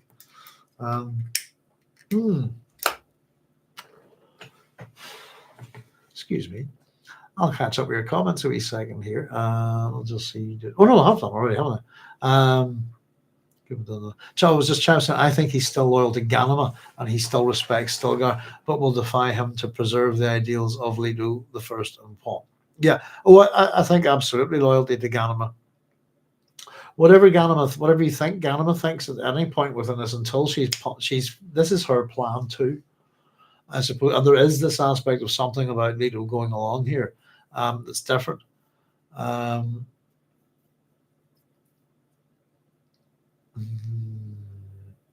Idaho knows Alia and Jessica are deadly. He hides his full abilities from both. Not sure if he can hide anything from Paul or Leto II as Worm. Yeah, I think they can. Yes, I mean he's able to deceive both of them in this story, isn't he? I think Jessica might be clocked. She's also knowing that he's up to something. I think, but again, we'll have to get there in the story to see. The lady's Jessica advice had fitted his needs, and this was kind of where I was thinking. That's where I started to get thinking about not the previous chapter, but the one before. Was Jessica, as much as what does Farad'n'd want out of this? What does Jessica want out of it? What does Idaho want out of it? I kind of went with that, and what do each of them get? And in that chapter where she agrees to be his tutor, etc., I figured that Jessica got what she wanted in that room. I also figured that Idaho had provoked the right kind of thinking in Jessica, and it was maybe an awareness of Idaho. And we've been talking about his awareness, how it's pretty much almost Kwisatz Haderach, isn't it? Or maybe it is. But there's something not right about Jessica's thinking. and I think his actions prodded her into the right thing, is to realize that she's being used again by the Bene Gesserit. I think so. That's it. Farad'n'd thinks he gets, oh, you're going to be my teacher, but it's actually, I'm here to influence you. And the preacher's hand is in the background of this, isn't it?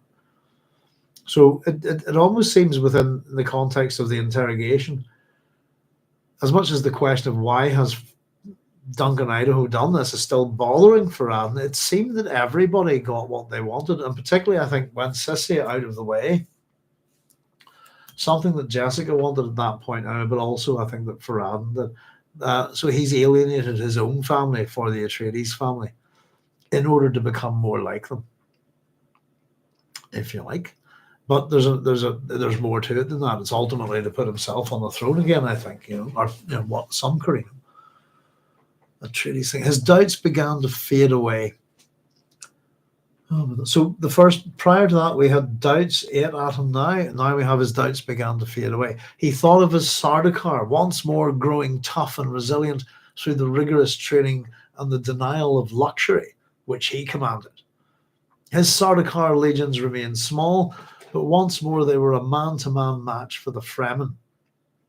That served little purpose as long as the limits imposed by the Treaty of Arrakis governed the relative size of the forces. That I didn't like that word there, and the forces didn't kind of make sense. Where are we? I thought it should be his forces that are governed by the Treaty of Arrakis. Maybe it's both, to be honest with you. No, it's not. Because immediately after that it says Fremen could overwhelm them by their numbers. So I don't know if anybody could check that one for me.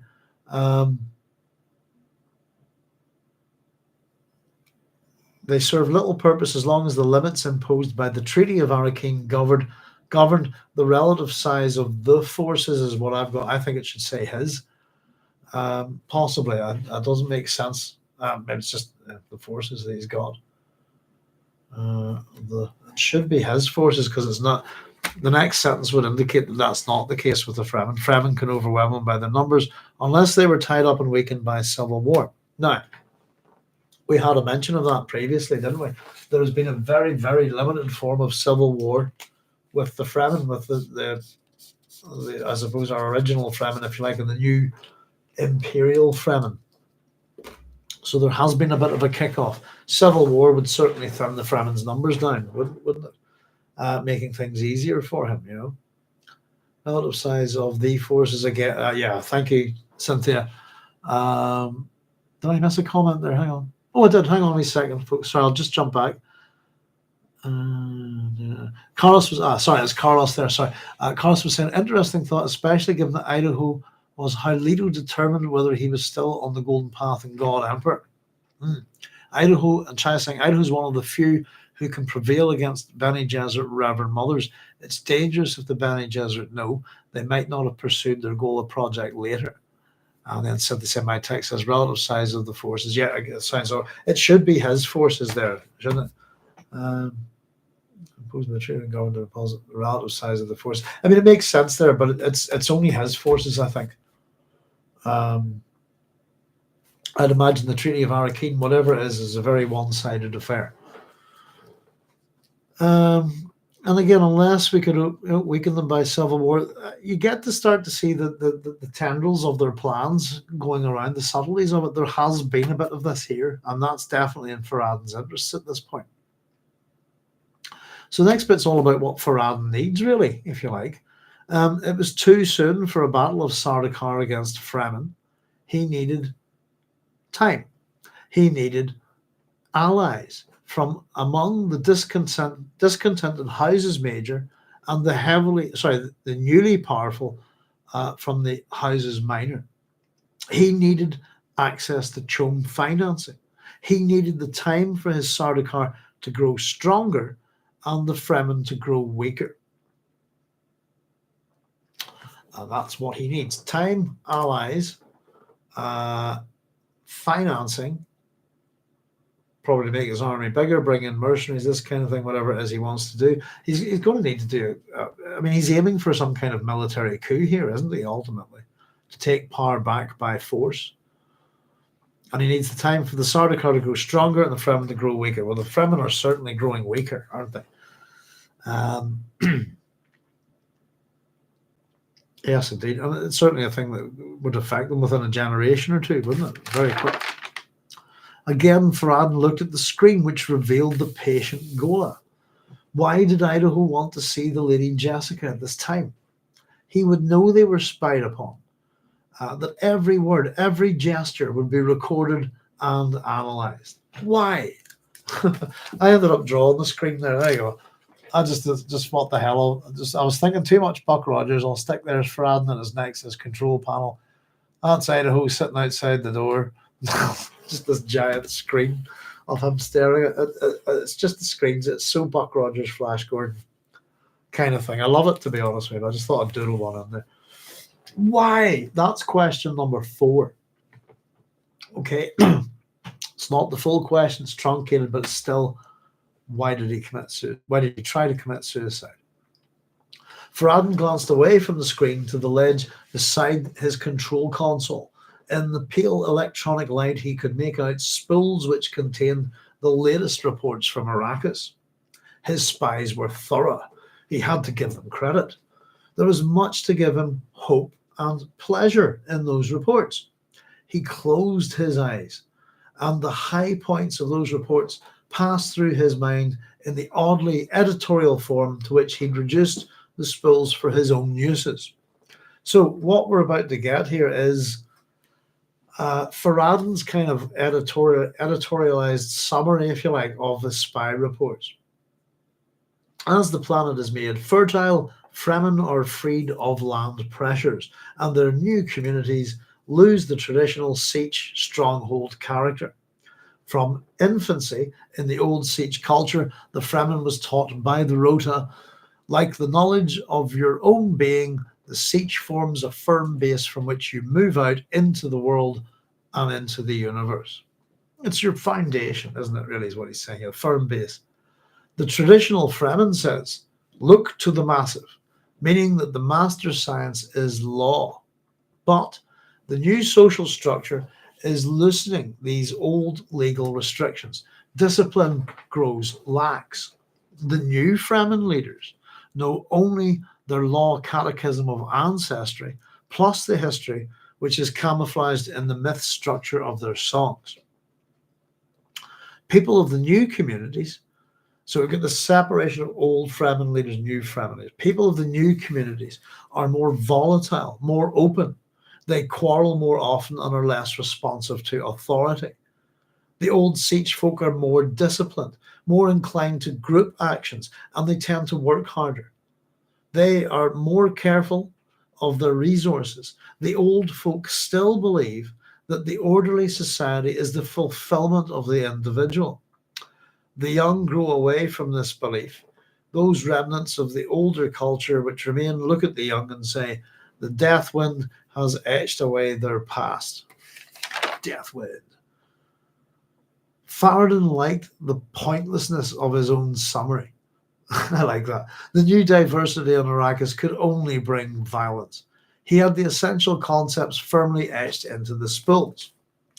The religion of Muad'Dib is based firmly in the old Fremen Sietch cultural tradition, while the new culture moves further and farther from those disciplines.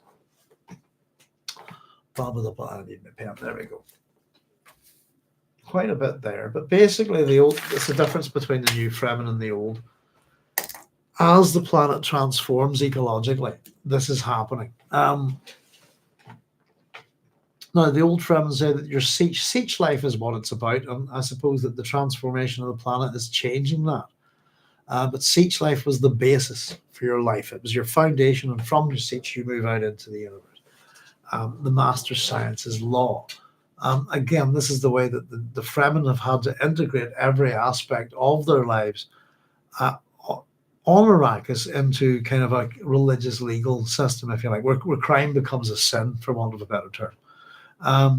and it's because of the necessities of survival. And as Chaya was asking earlier, is survival enough? Um, if we just pick the Fremen, how they survive on the planet, there's a life there. There's art and there's culture and there's things, storytelling. So life doesn't have to be all dull. Um, you know, hmm. But at the same time, there must be a repetition of that. The tradition, strictures that are put in place mean that very little changes over time. That the same stories tend to be told, and you do get some slight variation and things like that. But the new folk are violent, undisciplined. The old folk disciplined. Well, I would say they were quite violent too, weren't they? More volatile. Was that the word was put there? Sorry. Quarrel more often and are less responsive to authority. That's not the same as being the viciously violent Fremen who kill people without a whim, without a second thought. The young grow away from the remnants of the older culture which remain, look at the young and say the death wind has ouched away their past. There's a lot of that going on at the minute here. I suppose I'm from my generation, as I grew up in the Troubles. So I'm something supposed to be something different, and I'm not because I was part of it. But there's a new generation of kids here now, and they still have to deal with the insanity of their parents and their grandparents in terms of sectarian Christianity here. But they've kind of adapted. I think I've adapted to it in some ways. They're changing. They're less volatile. They're less violent. Does that make sense? It's almost the opposite of what Frank is saying here. Having a culture that is particularly has that twisted religious violence to it. It's interesting stuff that you see on the news these days. If you're out there in the world experiencing it, I tend to find that it's very, very different. Being in London the other week, and having lived in London for 5 years, so that's my first time back in 30 years, pretty much. Last 29 years was the last time I was in London, and when I lived there, it was very much a multicultural society, which I really enjoyed and took part in. And being back in London, it's no different. It's the same. It's a multicultural society with lots of people getting on from lots of different cultures and religions, and it's an interesting cultural melting pot. And if you're interested in that kind of thing, it's great. If you don't like that kind of thing, it must be a nightmare for you to see all these different people working and living together and getting on. But the idea that multiculturalism doesn't work is bullshit. Ireland's a funny country to look at that, and especially going back way back into our history.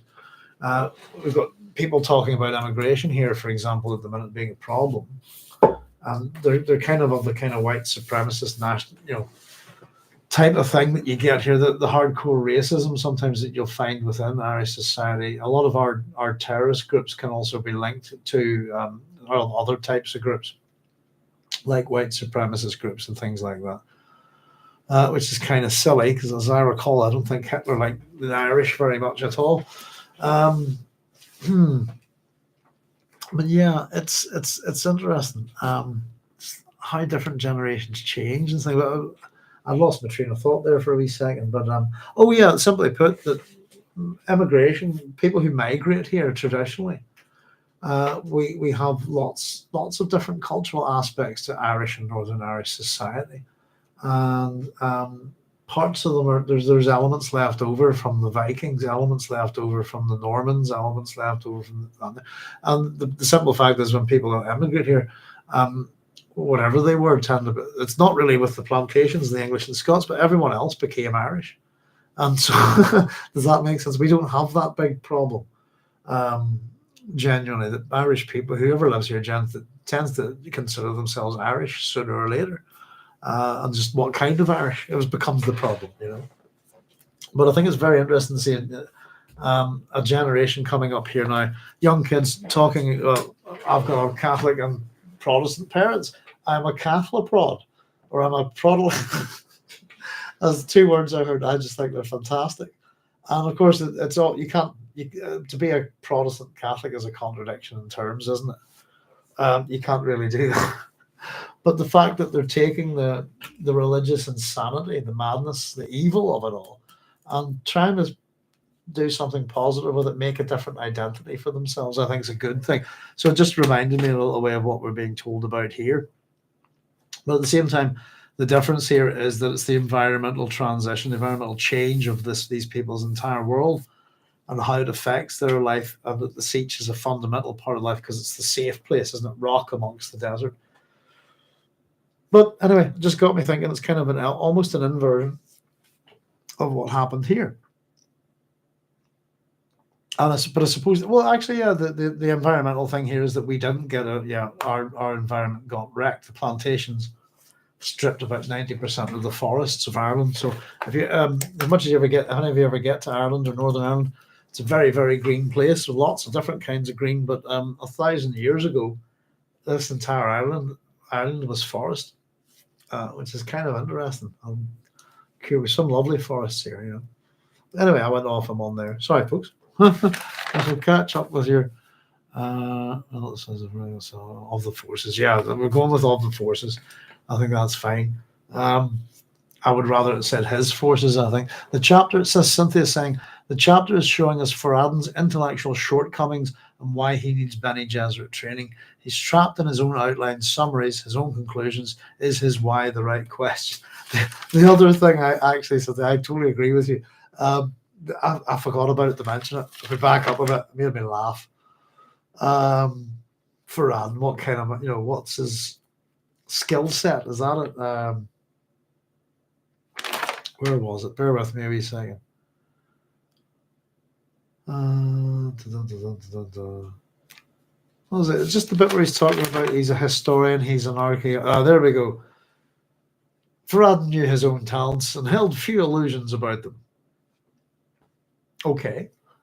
Does that suggest an honesty about it? He was a historian, archaeologist, okay, and judge of men. There we go. That's the third one of those. He's a judge of men, and he knows his talents, and he has a few illusions about him. And I suppose he's trying to figure out Idaho here. But it's a bit of a, and he's a young man. Remember, by the way, this is Farad'n'd's most likely a teenager, I think. I think, yeah, isn't he probably about 15, 16? I think we get the sense that he's the same age as Paul, the beginning of June. I think he's about 15. He's young. Yes, he doesn't get everything right, I think. The problem with Farad'n'd's character, trying to get a handle on him, is that sometimes he is deliberately playing stupid. Sometimes he is stupid, and sometimes he's quite smart. He's a bit of a range of these things, which I think makes him a realistic character. Does that make sense? He has got flaws. What he thinks are his own flaws aren't necessarily his real flaws, if you see what I mean. And I suppose the idea, I think he thinks he's in command of the situation. I'd say he's not. I think he's riding the wave of it a bit, to be honest with you. And regardless of how he proceeds, he is, regardless of what he does with either Idaho or Jessica, both of these people could kill him in a second, I think. I always like to point out, remember Paul Atreides, Jessica, these people train Paul Atreides. The first person that Paul Atreides kills in Dune is not Jamis. He kills a guy with his little toe, doesn't he? Or it's his little toe, isn't it? Just the toe. So we never really truly get a sense of Paul's fighting abilities, but the fact that he can kill a man with his little toe always quite impressed me. I thought, it reminded me on the Salmon Leap, actually, which is a combat move performed by Irish warriors. It's the throwing of a spear with your feet while doing a leap, if you like. Is his why the right question?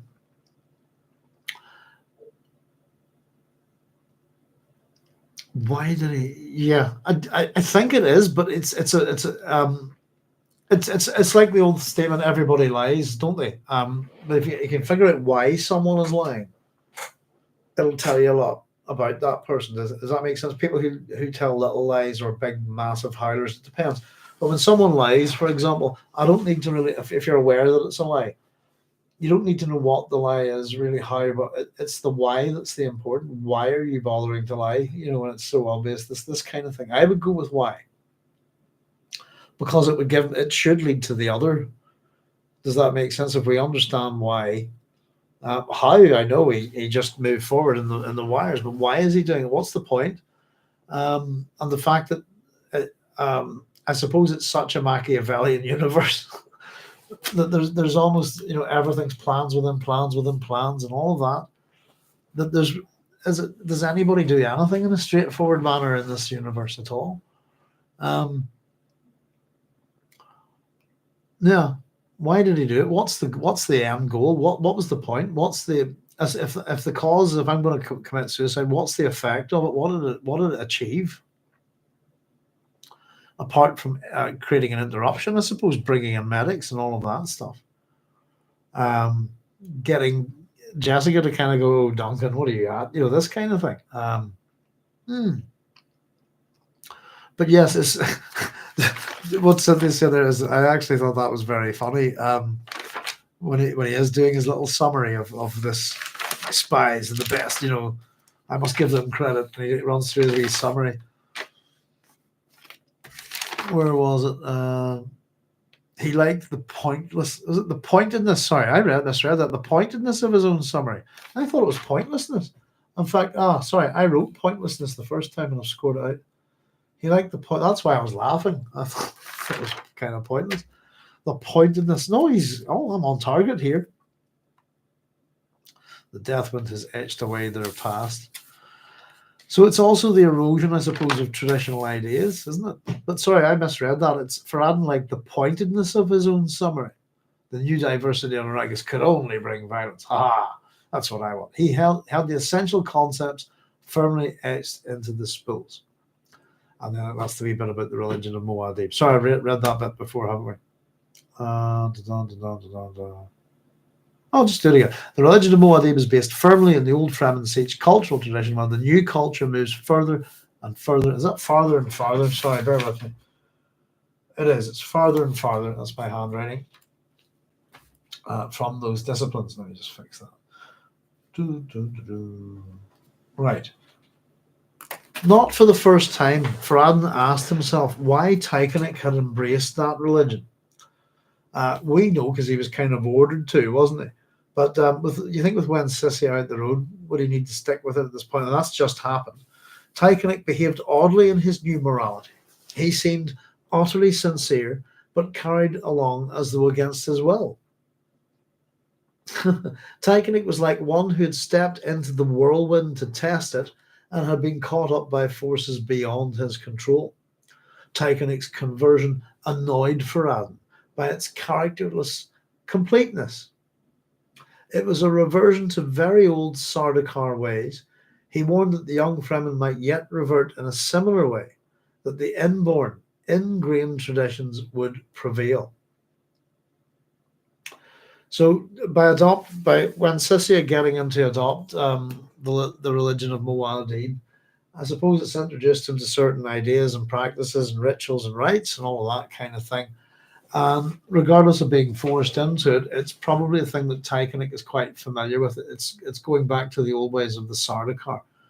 The mystique of the Sardaukar that is almost like a religious cult in themselves. Once more, Farad'n'd thought about those report spools. They told a disquieting thing: the persistence of a cultural remnant from the most ancient Fremen times, the water of conception. So this is a report on the Fremen. This is a thing that keeps going throughout their society no matter what. The water of conception. The amniotic fluid of the newborn was saved at birth, distilled into the first water fed to that child. The traditional form required a godmother to serve the water, saying, "Here is the water of thy conception." It's quite interesting, isn't it? Farad'n'd found himself revolted by the idea of drinking water distilled from the amniotic fluid which had borne him. And he thought that he thought about the surviving twin Ganima, her mother dead when she'd taken that strange water. Had she reflected later upon that odd link with her past? Probably not. She'd been raised a Fremen. What was natural and acceptable to her? That's probably, as Cynthia's pointing out there, there's a shortcoming in his thinking there. I wonder how Galima reflected upon that odd link with her past. It's probably reflected in an awful lot of odd links in her past that he wouldn't know about. And that, again, does he have any conception of what it's like to have other memory, this kind of thing? So this ignorance of his opponents, if you like, here is mighty. Probably not. Would she reflect on that? This to do with this water? Probably not. Why does it revolt him? I don't know. It's an interesting idea, isn't it? Feeding the water from the amniotic fluid to the child. Probably. I'll go with take that out of my mouth. That was terrible. An immunity thing, if you like, a tradition. I wonder, is there any? Let me see. Traditions involving that. Let's have a look. How good is our search engine?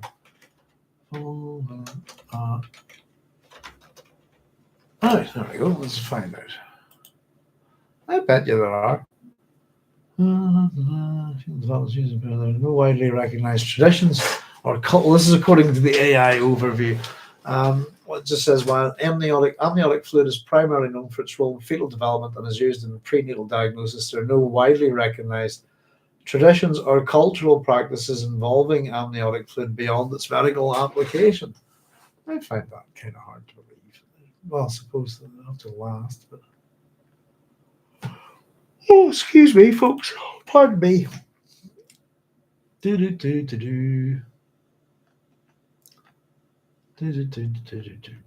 Contents volume function. No, there's certainly nothing there on mythology or anything like that. Here, tell you what, before we go, let's have a look.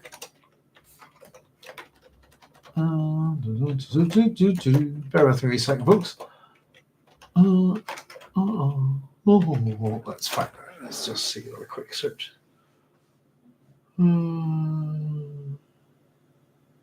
Oh, that's there's something there. What have we got? On call.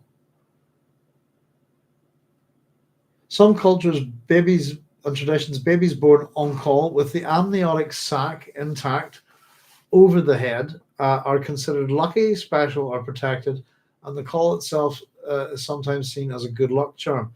On call births. There we go. It's ENCAUL. Superstition and folklore. On-call birth is seen as a sign of good luck, protection, even destiny. Some believe that babies born on-call are destined for greatness or protected from drowning. That could be an interesting one, isn't it there? A connection to that. The call itself is sometimes drawn and saved as a good luck charm. Some cultures believe that babies born on-call are rare, occurring less than one in every 80,000 births.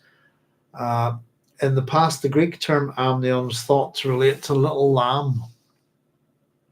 What's your link for that? Let me see.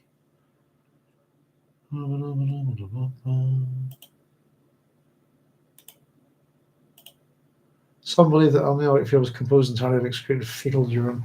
Modern understanding, on-call birth is rare, is not a cause for concern. Amniotic fluid protects the fetus from injury and temperature changes and allows for freedom of fetal movement and musculoskeletal development. And the call is the piece of membrane that can cover a newborn's head and face. Birth with the call is rare, occurring in less than 1 in 80,000 births. There you go. Call is harmless, is immediately removed by the attending parent physician immediately upon birth of the child. An on-call birth is different from a call birth in that the infant is born inside the entire amniotic sac instead of just a portion of it. Now, citation needed there. Not quite what we heard. Oh, there you go. That's interesting. I didn't know nothing about that.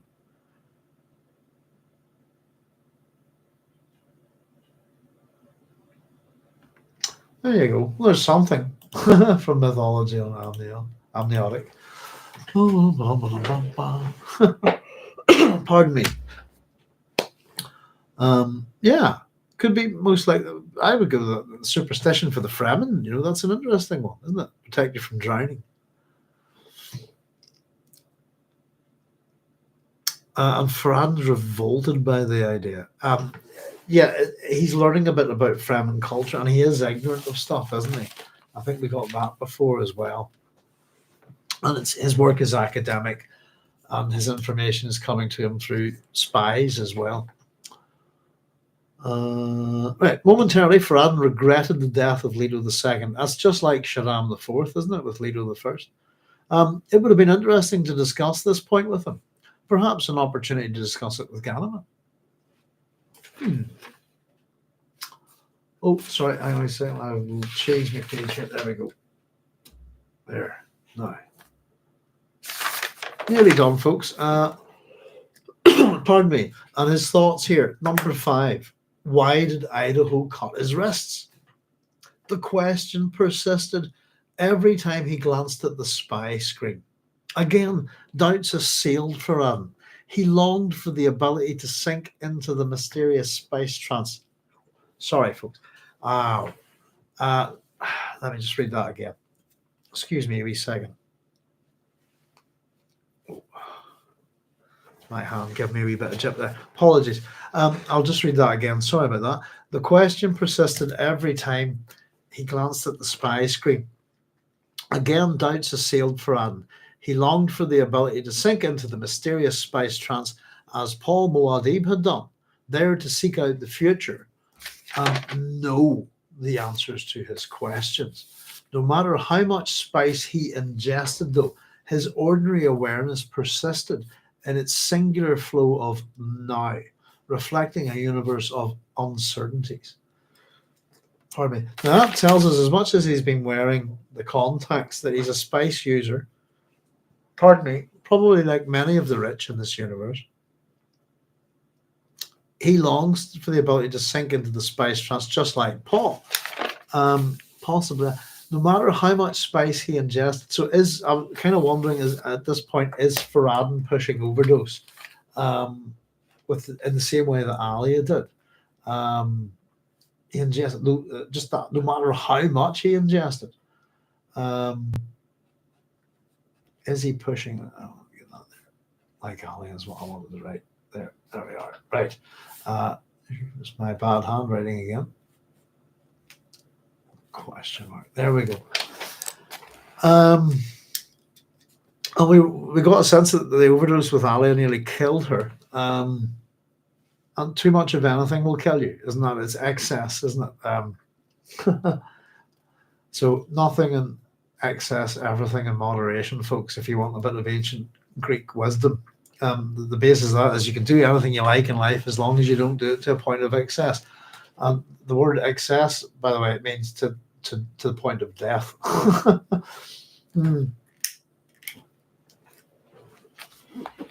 So the desire he wants this prescience, doesn't he? I wish I knew the answers to my questions. And he doesn't really know what he's saying there, does he? There's a couple of words I didn't find there tonight. I wish I knew what they meant. With it, just the magical answer could pop into my head and I could tell you right now. Take away the fun of finding out, wouldn't it? Because to me, it's fun anyway.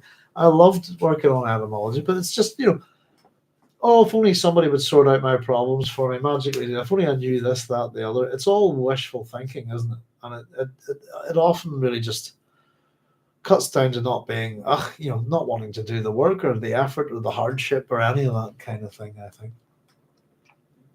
It's the easy way out, isn't it? I wish I just, I needed just the prescience within that. And there was something about this, sorry, I'd meant to mention just that when we were talking about the Fremen there, it got me thinking of the allegory of the cave from Plato. Plato's Republic, sorry. Just, the old Fremen, the new Fremen, this kind of thing. It was interesting. Julian's done some work on that kind of stuff as well. That's probably why he's got me thinking of it. Here we are, just to the last run then, folks. But I thought that water of conception, I think it's a lovely little touch for the Fremen, the culture of the Fremen within the book. A really nice little touch from Frank there, I thought. But he's revolted by it, isn't he? Why did Idaho cut his wrists? Number 5. He must know. I'd love to know the answers to his questions. No matter how much spice he ingested, though, his ordinary awareness persisted in its singular flow of now, reflecting a universe of uncertainties. So Farad'n'd's taken the drug, but he's not getting the trip, if you like. He's probably getting the other benefits. Well, my understanding is there's health benefits. And appearance of youthfulness, as for him, is what he'll get out of melange. And of course, the side effect is that his eyes have gone permanently blue. So just to wrap up the chapter then, the spy screen showed a servant opening the Lady Jessica's door. The woman beckoned Idaho, who arose from the bench and went through the door. The servant would file a complete report later, but Farad'n'd, his curiosity once more fully aroused, touched another switch on his console, watched as Idaho entered the sitting room of the Lady Jessica's quarters. How calm and contained the mentat appeared, and how fathomless were his Gola eyes. Just to wrap that up. Gola eyes. There we go. Let's colour them in a bit. But yeah, he can't get a reading on Idaho, can he? And I think that it's bothering him. What Idaho did in the interrogation, if you for want of a better word, didn't seem to be a fully fledged attempt at killing yourself. If you're surrounded by sugar wire, all you'd have to do is fall into it. As my understanding, it would slice right through, like a garrote through cheese, that kind of thing. Sorry, a cheese wire through cheese. A garrote is a cheese wire with handles on it, isn't it? But there you go, folks. That's the end of it. And Idaho remains a bit of a mystery for Farad'n'd, building up new tensions within the chapters. And Frank loves this. And because he remains a mystery for Farad'n'd, there is still something wonderfully enigmatic about Idaho for us. What's going on with Idaho? I know some of you know, some of us don't. I don't. But I'm guessing my real thinking on the matter is that what the Atreides got out of the room, the illegal room interview, if you like, with Farad'n'd and Tychonic was what they wanted, to a degree, and they were flexible. Jessica got exactly what she wanted. When Sissy didn't, Tychonic maybe not so much. He's still alive, I think. Idaho pushed his agenda in there, and it had the desired effect on Jessica. With her thinking anyway, to make her look at the Bene Gesserit slightly differently. And it kind of got me thinking, wasn't that the original point of hate with the hate Duncan Idaho goal with Paul in Dune Messiah? It changes way of thinking in a funny way, isn't it? You know?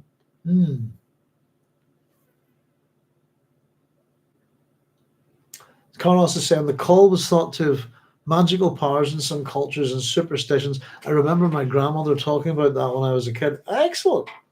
Yeah, I didn't know about that at all, Carlos, until I just read it to you there now. So I thought it was fascinating, that kind of thing. And the fact that you get the call and the baby say, that you can have a baby born fully inside it. And that this is considered an extremely lucky thing. I think things like that are fascinating. You know. And there we go. As much as we're saying AI thinks that we can't find a tradition, there are, if we look around the world, there are things to do with that, you know. But there's all sorts of weird little traditions and associations with parts of the human body, all sorts of things, you know. It is interesting. But I thought that was great. I love stories like that. I love looking at myths and cultures and folklore and things like all of it. It's how people tried to figure stuff out, what they thought was going on. And their fears and superstitions and worries and delights at things, you know. The call is a major motif in David Copperfield. Not read it. I'm not a Julian said that there. Sorry, it's a mark of a sailor. It's a mark. Oh, I'm taking my glasses off. Sorry. Julian said it's a mark of a sailor ship, a connection to the sea. Possibly. Well, there's certainly the whole thing about not drowning.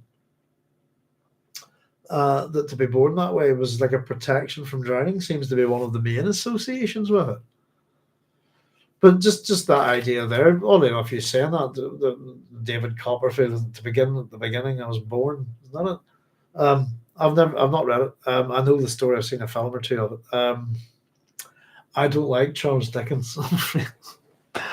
Julian, I performed on the same. I think I was telling you I performed on the same stage as Charles Dickens, but I'm not a big fan of Charles Dickens at all.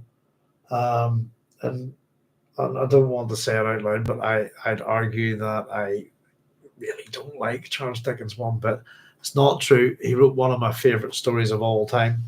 So he's got one great story. I think it's a Christmas Carol. I love that. I think it's a piece of genius. It's a novella though, isn't it? But as for his novels, I don't like Charles Dickens. My wife likes him a fair bit, actually. We've talked about. In terms of that kind of writing, I much prefer Mark Twain. And I'd kind of hold almost Mark Twain and Charles Dickens up as two kind of similar things on either side of the Atlantic. But I mean, I much prefer Twain. The Mark of a Sailor Ship Connection to the Sea. There's the bit in The Tempest, Julian, at the beginning. Where they're being quite vulgar about the ship. It's like was as leaky as an unstanched wench and all this stuff. And if you wonder what that means, that's quite bizarre. But it's either the mark of a series. It's the argument about whether the captain of the ship has either got the hanging mark on him or a drowning mark. Isn't that it? And I think is it the guy goes, well, I wager it's the idea is that if this guy has been born with a mark that says this guy will be hung one day, then none of us are going to drown today. Does that make sense? Because this guy will hang. He's got the look of a guy that'll hang. It's that kind of thing. But yeah, that's it. Kind of reminded me on that actually. But that's at the start of The Tempest, which is probably my favorite Shakespeare play as well. Actually, Carlos is saying I had a cousin born with his caul. My grandmother told my aunt to put it in a box and bury it somewhere. It wouldn't be disturbed to protect him and bring him luck. Very good. Excellent. Yes, indeed. That's just a wee casual look into that, Carlos. I'd say there's all sorts to do with things like that, and it's a universal thing, isn't it? It's part of birth everywhere, all over the world. All cultures will experience it. This kind of thing. It's very interesting. Yeah, but yeah, just a good two very fast little chapters. Lots being dumped in there, but in a subtle way, if you like. We're getting Leto not really progress, just moving along, camping for a bit, and we're starting to get some of his sense of his thoughts here on the Golden Path. There's a couple of words I'll have to run by for next week to make sure that we can get them. And what I will do is actually check if that's the first instance of Seker or Sesher Nebu. Nibue. I wonder how we do pronounce that. We've got a couple of words there that I couldn't quite find this week, but just it was time. So I'll keep looking for those over the next week. But usually we find something, and I think we'll probably not have any bother with them. I think it's just that we'll need to split them up. And sometimes with words that are tricky, Frank's changed. Well, Frank will have changed the letters to match the pronunciation, if you like, within the. So it's sometimes, if I'm looking at a word that Frank's used and I can't find anything for it, I'll either change. If I've got a K, I might change it to a C, that kind of thing. And if not, I'll split the word up syllabically and look for the individual parts of it. And when I do that, I usually find the words. But he does all sorts of things to words. And it's got to the point now where I've almost got a little set of tools of different things that Frank will do to a word and how I can find out what the hell that word means and where did it come from, and it's become like a wee puzzle thing in some ways. And he's very into it, isn't it? It's a pity it's something we didn't really do from the start. Was just take a separate notebook and one at a time write every single odd word down in the Dune series. I'm just kind of curious to get to if someone got to the end of the Dune series, and let's just say I speak English, any word that's outside of my cultural purview, if you like, how many new words has Frank introduced me to by the time I've got to the end of his story? how many new concepts, new ideas, new stories, new myths, pieces of folklore, philosophy, all sorts of things. Um, and it's all done with words. And that's what I really like about Frank. Um, what I really love about his writing is, I mean, goodness gracious, there's so many other writers around at this time. Sci-fi is being churned out left, right, and center. No one's quite doing something like this, and it's his real talent, I think.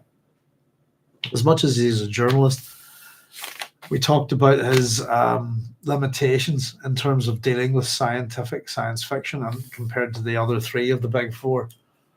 Um, there's stuff he's how to put it. He's a seriously interested layman. He's the amateur amongst the three, if you like, when it comes to this stuff. But because that he has a very much, as Julian was pointing out, very much wants to take us on the human experience to point out that we can't lose it. I think, and that's part of what Dune's about as well. That it's fundamentally down to the humanity of us, the physical aspect of being, the existential problem of living, all of that, which is a good one to consider. But it's so much fun to do. But if anybody is having fun with the etymology, Chaya's got a good set of languages on her. There is a big help to us. But if anyone is, because we do this a lot, if anyone's into sort of joining along, that's how we go about it. Just do searches for etymology. I've got really old dictionaries here, 6 language dictionaries, and I've got a set of encyclopedias as well. So I don't rely entirely on the World Wide Web and Google and things like that. I am actually running them through old books as well, because I'm often curious as to where Frank gets his information from. As Julian had pointed out to me the other week, Frank had access to the Library of Congress in America. So I was saying that he had to have access to what I would call, well, there's levels of libraries, if you like, but city level, university level, and that's a national library, which is certainly where you would find all sorts of things like that. I caught a wee video, by the way, the other day. We were talking about the Assyrians and all that stuff. I watched a wee video today. It was, sorry, actually this morning, off the British Museum. There's a chap called Irvin Finkel's the curator of a lot of the Mesopotamian stuff there, and he was. It's on YouTube somewhere if you want to have a look at it. It's the oldest map of the world, and it's a Babylonian artifact with cuneiform on it. And he was explaining all the reading and writing on it and how this is the map and what it points out to, and also the discovery of an extra piece that fitted on, and how they got the 3 mountains to line up. And if anyone wants to check it out, it's fantastic. Just Irving Finkel, British Museum, oldest map in the world, and is a wee kind of, I think, about 12-minute program. He's very, very good. Irving Finkel, very smart guy. He does stuff on YouTube for the British Museum. But there we go. It's been an interesting chapter, and I think it's one that's got a lot of you chatting today. Actually, I think it's a nice thing. We've been having a little talk. Carlos there telling us the story there about the cousin being born with the call. I think that's brilliant. It's great stories, isn't it? Part of your family history, Carlos. And we had a good old natter about what we thought of the world and COVID and nature's ability to regenerate itself. Regeneration was the key word there. If it just happened that I can't mind who asked us about the vision, what it was, and we jumped all the way back. And reading just the little section immediately before that picture, was chapter 13, wasn't it? I'll know where it is from now on. Oh, there we go. It's a bit further back. Forward. Bear with me a wee second.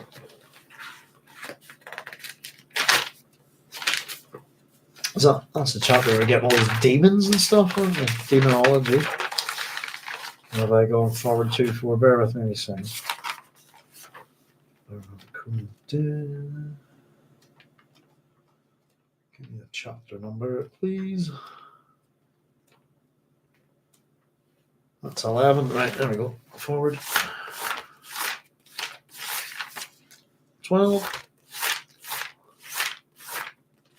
Sorry, it was regeneration, wasn't it? Leto's dream. There we go. It was just before Was it just after? Hang on. That was the dream, the wee description that we had, and just prior to that, it was Ghana. The cult of Muad'Dib had turned sour, fermenting in Ali's mismanagement and the unbridled license of a military priesthood which rode the Fremen in power. Leto wanted regeneration, rebirth. Was that? Oh, sorry. Just prior to that, the questions that we were asking, I suppose. Ganima studied her brother as they hesitated here in the rock passage. It had grown increasingly obvious to her that he was pleading on two levels. One, for the golden path of his vision and his father's, and two, that she allow him free rein to carry out the extremely dangerous myth creation which the plan generated. This frightened her. Was there more to this private vision that he had not shared? Could he see himself as the potentially deified figure to lead humankind into a rebirth, like father, like son? Question mark. Should have read that bit just before. What's he keeping from her?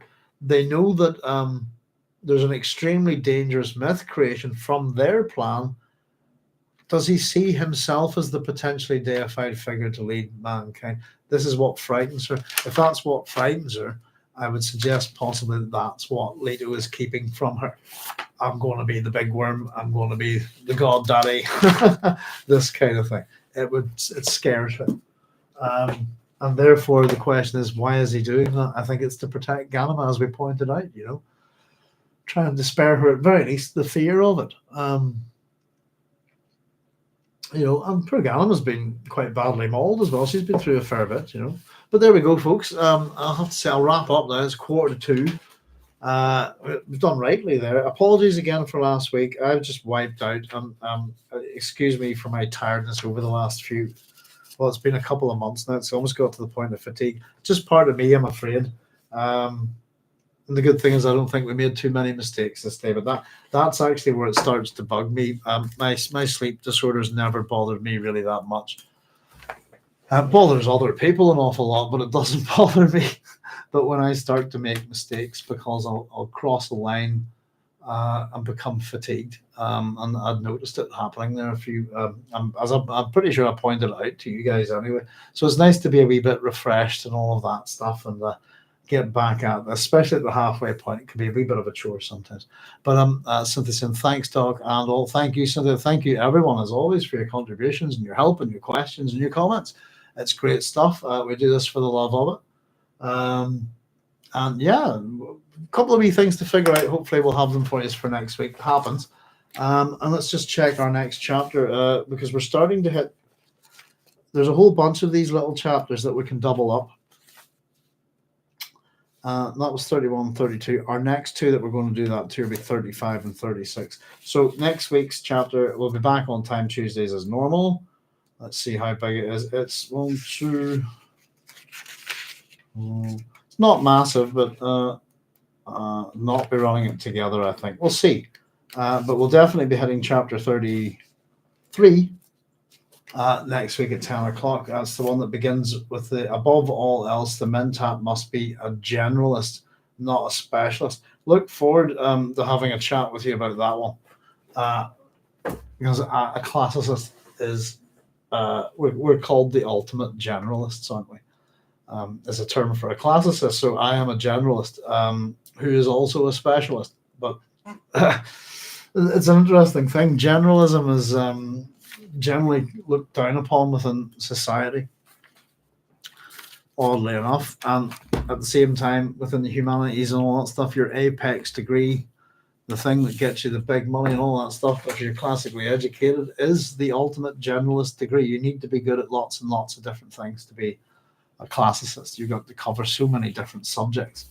That's why it's hard to get into, really. Actually, once you're in, it's all grand. You don't really, it's one of those kind of false entry systems that will stick ridiculously high qualifications to get into this subject, to keep thin the numbers down and keep it elite, if you like. We've talked a wee bit about that, but it's nice to see the classics are, because of the internet and the World Wide Web and things like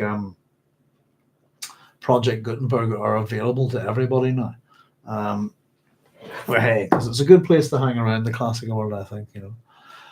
Carlos is saying, "Yeah, I have trouble sleeping these days too. Luckily, I live alone." Well, Carlos, I'll tell you what I do is I have a Sony Walkman still. I'm very loyal to the Sony Walkman brand, but I've got the Lord of the Rings audios and the old Harry's game. Old Harry's game. Download those, Carlos, off the Pirate Bay if you can.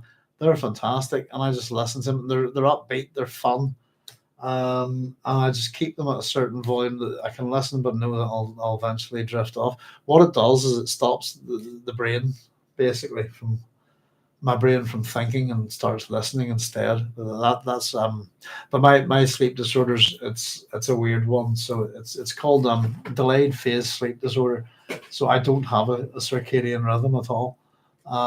It just moves back and forward, and sometimes all over the place. But it's just there's no pattern. If I go to bed tonight at 2, tomorrow it can be 4, next day 6, back to 1 in the morning. It's all over the place, you know. But generally it's okay as long as I get my 8 hours, I'm good, you know. But yeah, glass of warm milk, Carlos, and a couple of ginger nuts, the biscuits. I thought I'd add that in quickly for some reason, not wanting to be rude, but yeah. It's just get your mind occupied. It's something that your mind enjoys. But the old Harry's game, 30-minute audio comedies, and there's 7 years of them. So I stick them on when I go to sleep. Well, try to sleep and listen. And I'd read as well. Just do anything to tire my eyes out. And then yeah, once the light goes out, that goes on, and it's just I can drift off, and my mind will shut. Will just stop thinking. But that's my problem. As my little brain goes off and just wanders about all sorts of mad stuff. Um, you know, and I'm not joking. It really does go all over the place. Mm. Just very quickly before I go, I'll just let you know. I've just decided to pick this up again because I've been thinking about AI and robots a lot. And I don't know if anybody knows this. And just in terms of general science fiction, this is RUR by Carol Capek. Carol Capek. Chapek, isn't it? Would you pronounce that? Czechoslovakian playwright. Rossum's Universal Robots. This is where you get the term robot from. A bit of fluff stuck to it. So it's a play, science fiction play. As much as we talk about all sorts of, there's books, novels, plays, and poems. There you go. So if anybody's, this is Dover Thrift Edition. Look how thin it is. And I was just flicking through it, and it's a great wee play. But I just decided to have a nosy at it again. Just in light of robots and AI today, I'm just sort of kind of looking around the subjects at the minute, and Dune's relevant to that as well, isn't it? But love these. I don't know how international these are. Dover Thrift Editions. Yeah, USA, Canada, UK. So $2 in America, $3 in Canada, $1.90 in the UK, and they've all sorts of lovely little books in Dover Thrift editions. DoverPublications.com, I think, get them online. But there's also I got my copy of the Mabinogi on from there and stuff like that. So it's could we would that worth reading? But if anybody hasn't read it or doesn't know about it, Carol Capek's he's quite famous in science fiction circles.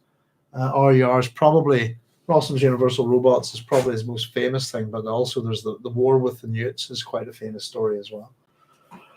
But that was just still reading The White Plague, heading on the back end of that book now. And looking to finish a bunch of books and free up some others, I suppose, and get on with the Lensman. And there we are. But yeah, give it a try, Carlos. We audiobook on my wee Sony Walkman. I don't put earphones on. I have a little tiny speaker. It's just a little thing about that size. And I just listen to it, and it's grand, and it helps me snooze away, But there you go. But yeah, no. Lately, actually, the thing that's been bothering me is it's not just that. It's actually the damage to my hands has been giving me a bit of pain. You might have saw me wince tonight. I'm usually quite good at hiding it, but that's not been helping as well. But there we go. But it's no bother. It's just life, isn't it? Also, it's never really bothered me. More tends to bother other people and how I interact with them in life, or how they expect to interact with me. Generally, because I'm not awake when they want me to be. So there we go. Well, listen, folks. In light of that discussion of my sleep problems, I'll say good night to you all. Hope you all have a really good night's sleep tonight, no matter where you are. Look after yourselves. Be safe. Sleep and sweet dreams. and flights of angels and all that stuff. Have a good one, Carlos. I hope you get a good night's sleep. And if all else fails, Carlos, you can train your brain to do some lucid dreaming. So when I'm kind of bothered and can't shut my head down, I have a planet all to myself that I go, and it's quite a groovy place. And it's constructed in my imagination. I can lucid dream there if I'm not going to my little crappy looking thought memory palace, But it's all your imagination can help there, I think, Uh, I don't know about my wife, but yeah, my wife's not dealing with my sleeping. That's the thing. We both have problems like that. Julian Thompson, night dog, night y'all. Good night, Julian. Peace Doc says, object group. Peace, everyone. Yeah, that's a good thing to wish people, isn't it? May you all have peace. It's a good thing to have. Look after yourselves. I'll say good night. All the very best and take care. Bye bye. Do do do do do do do do.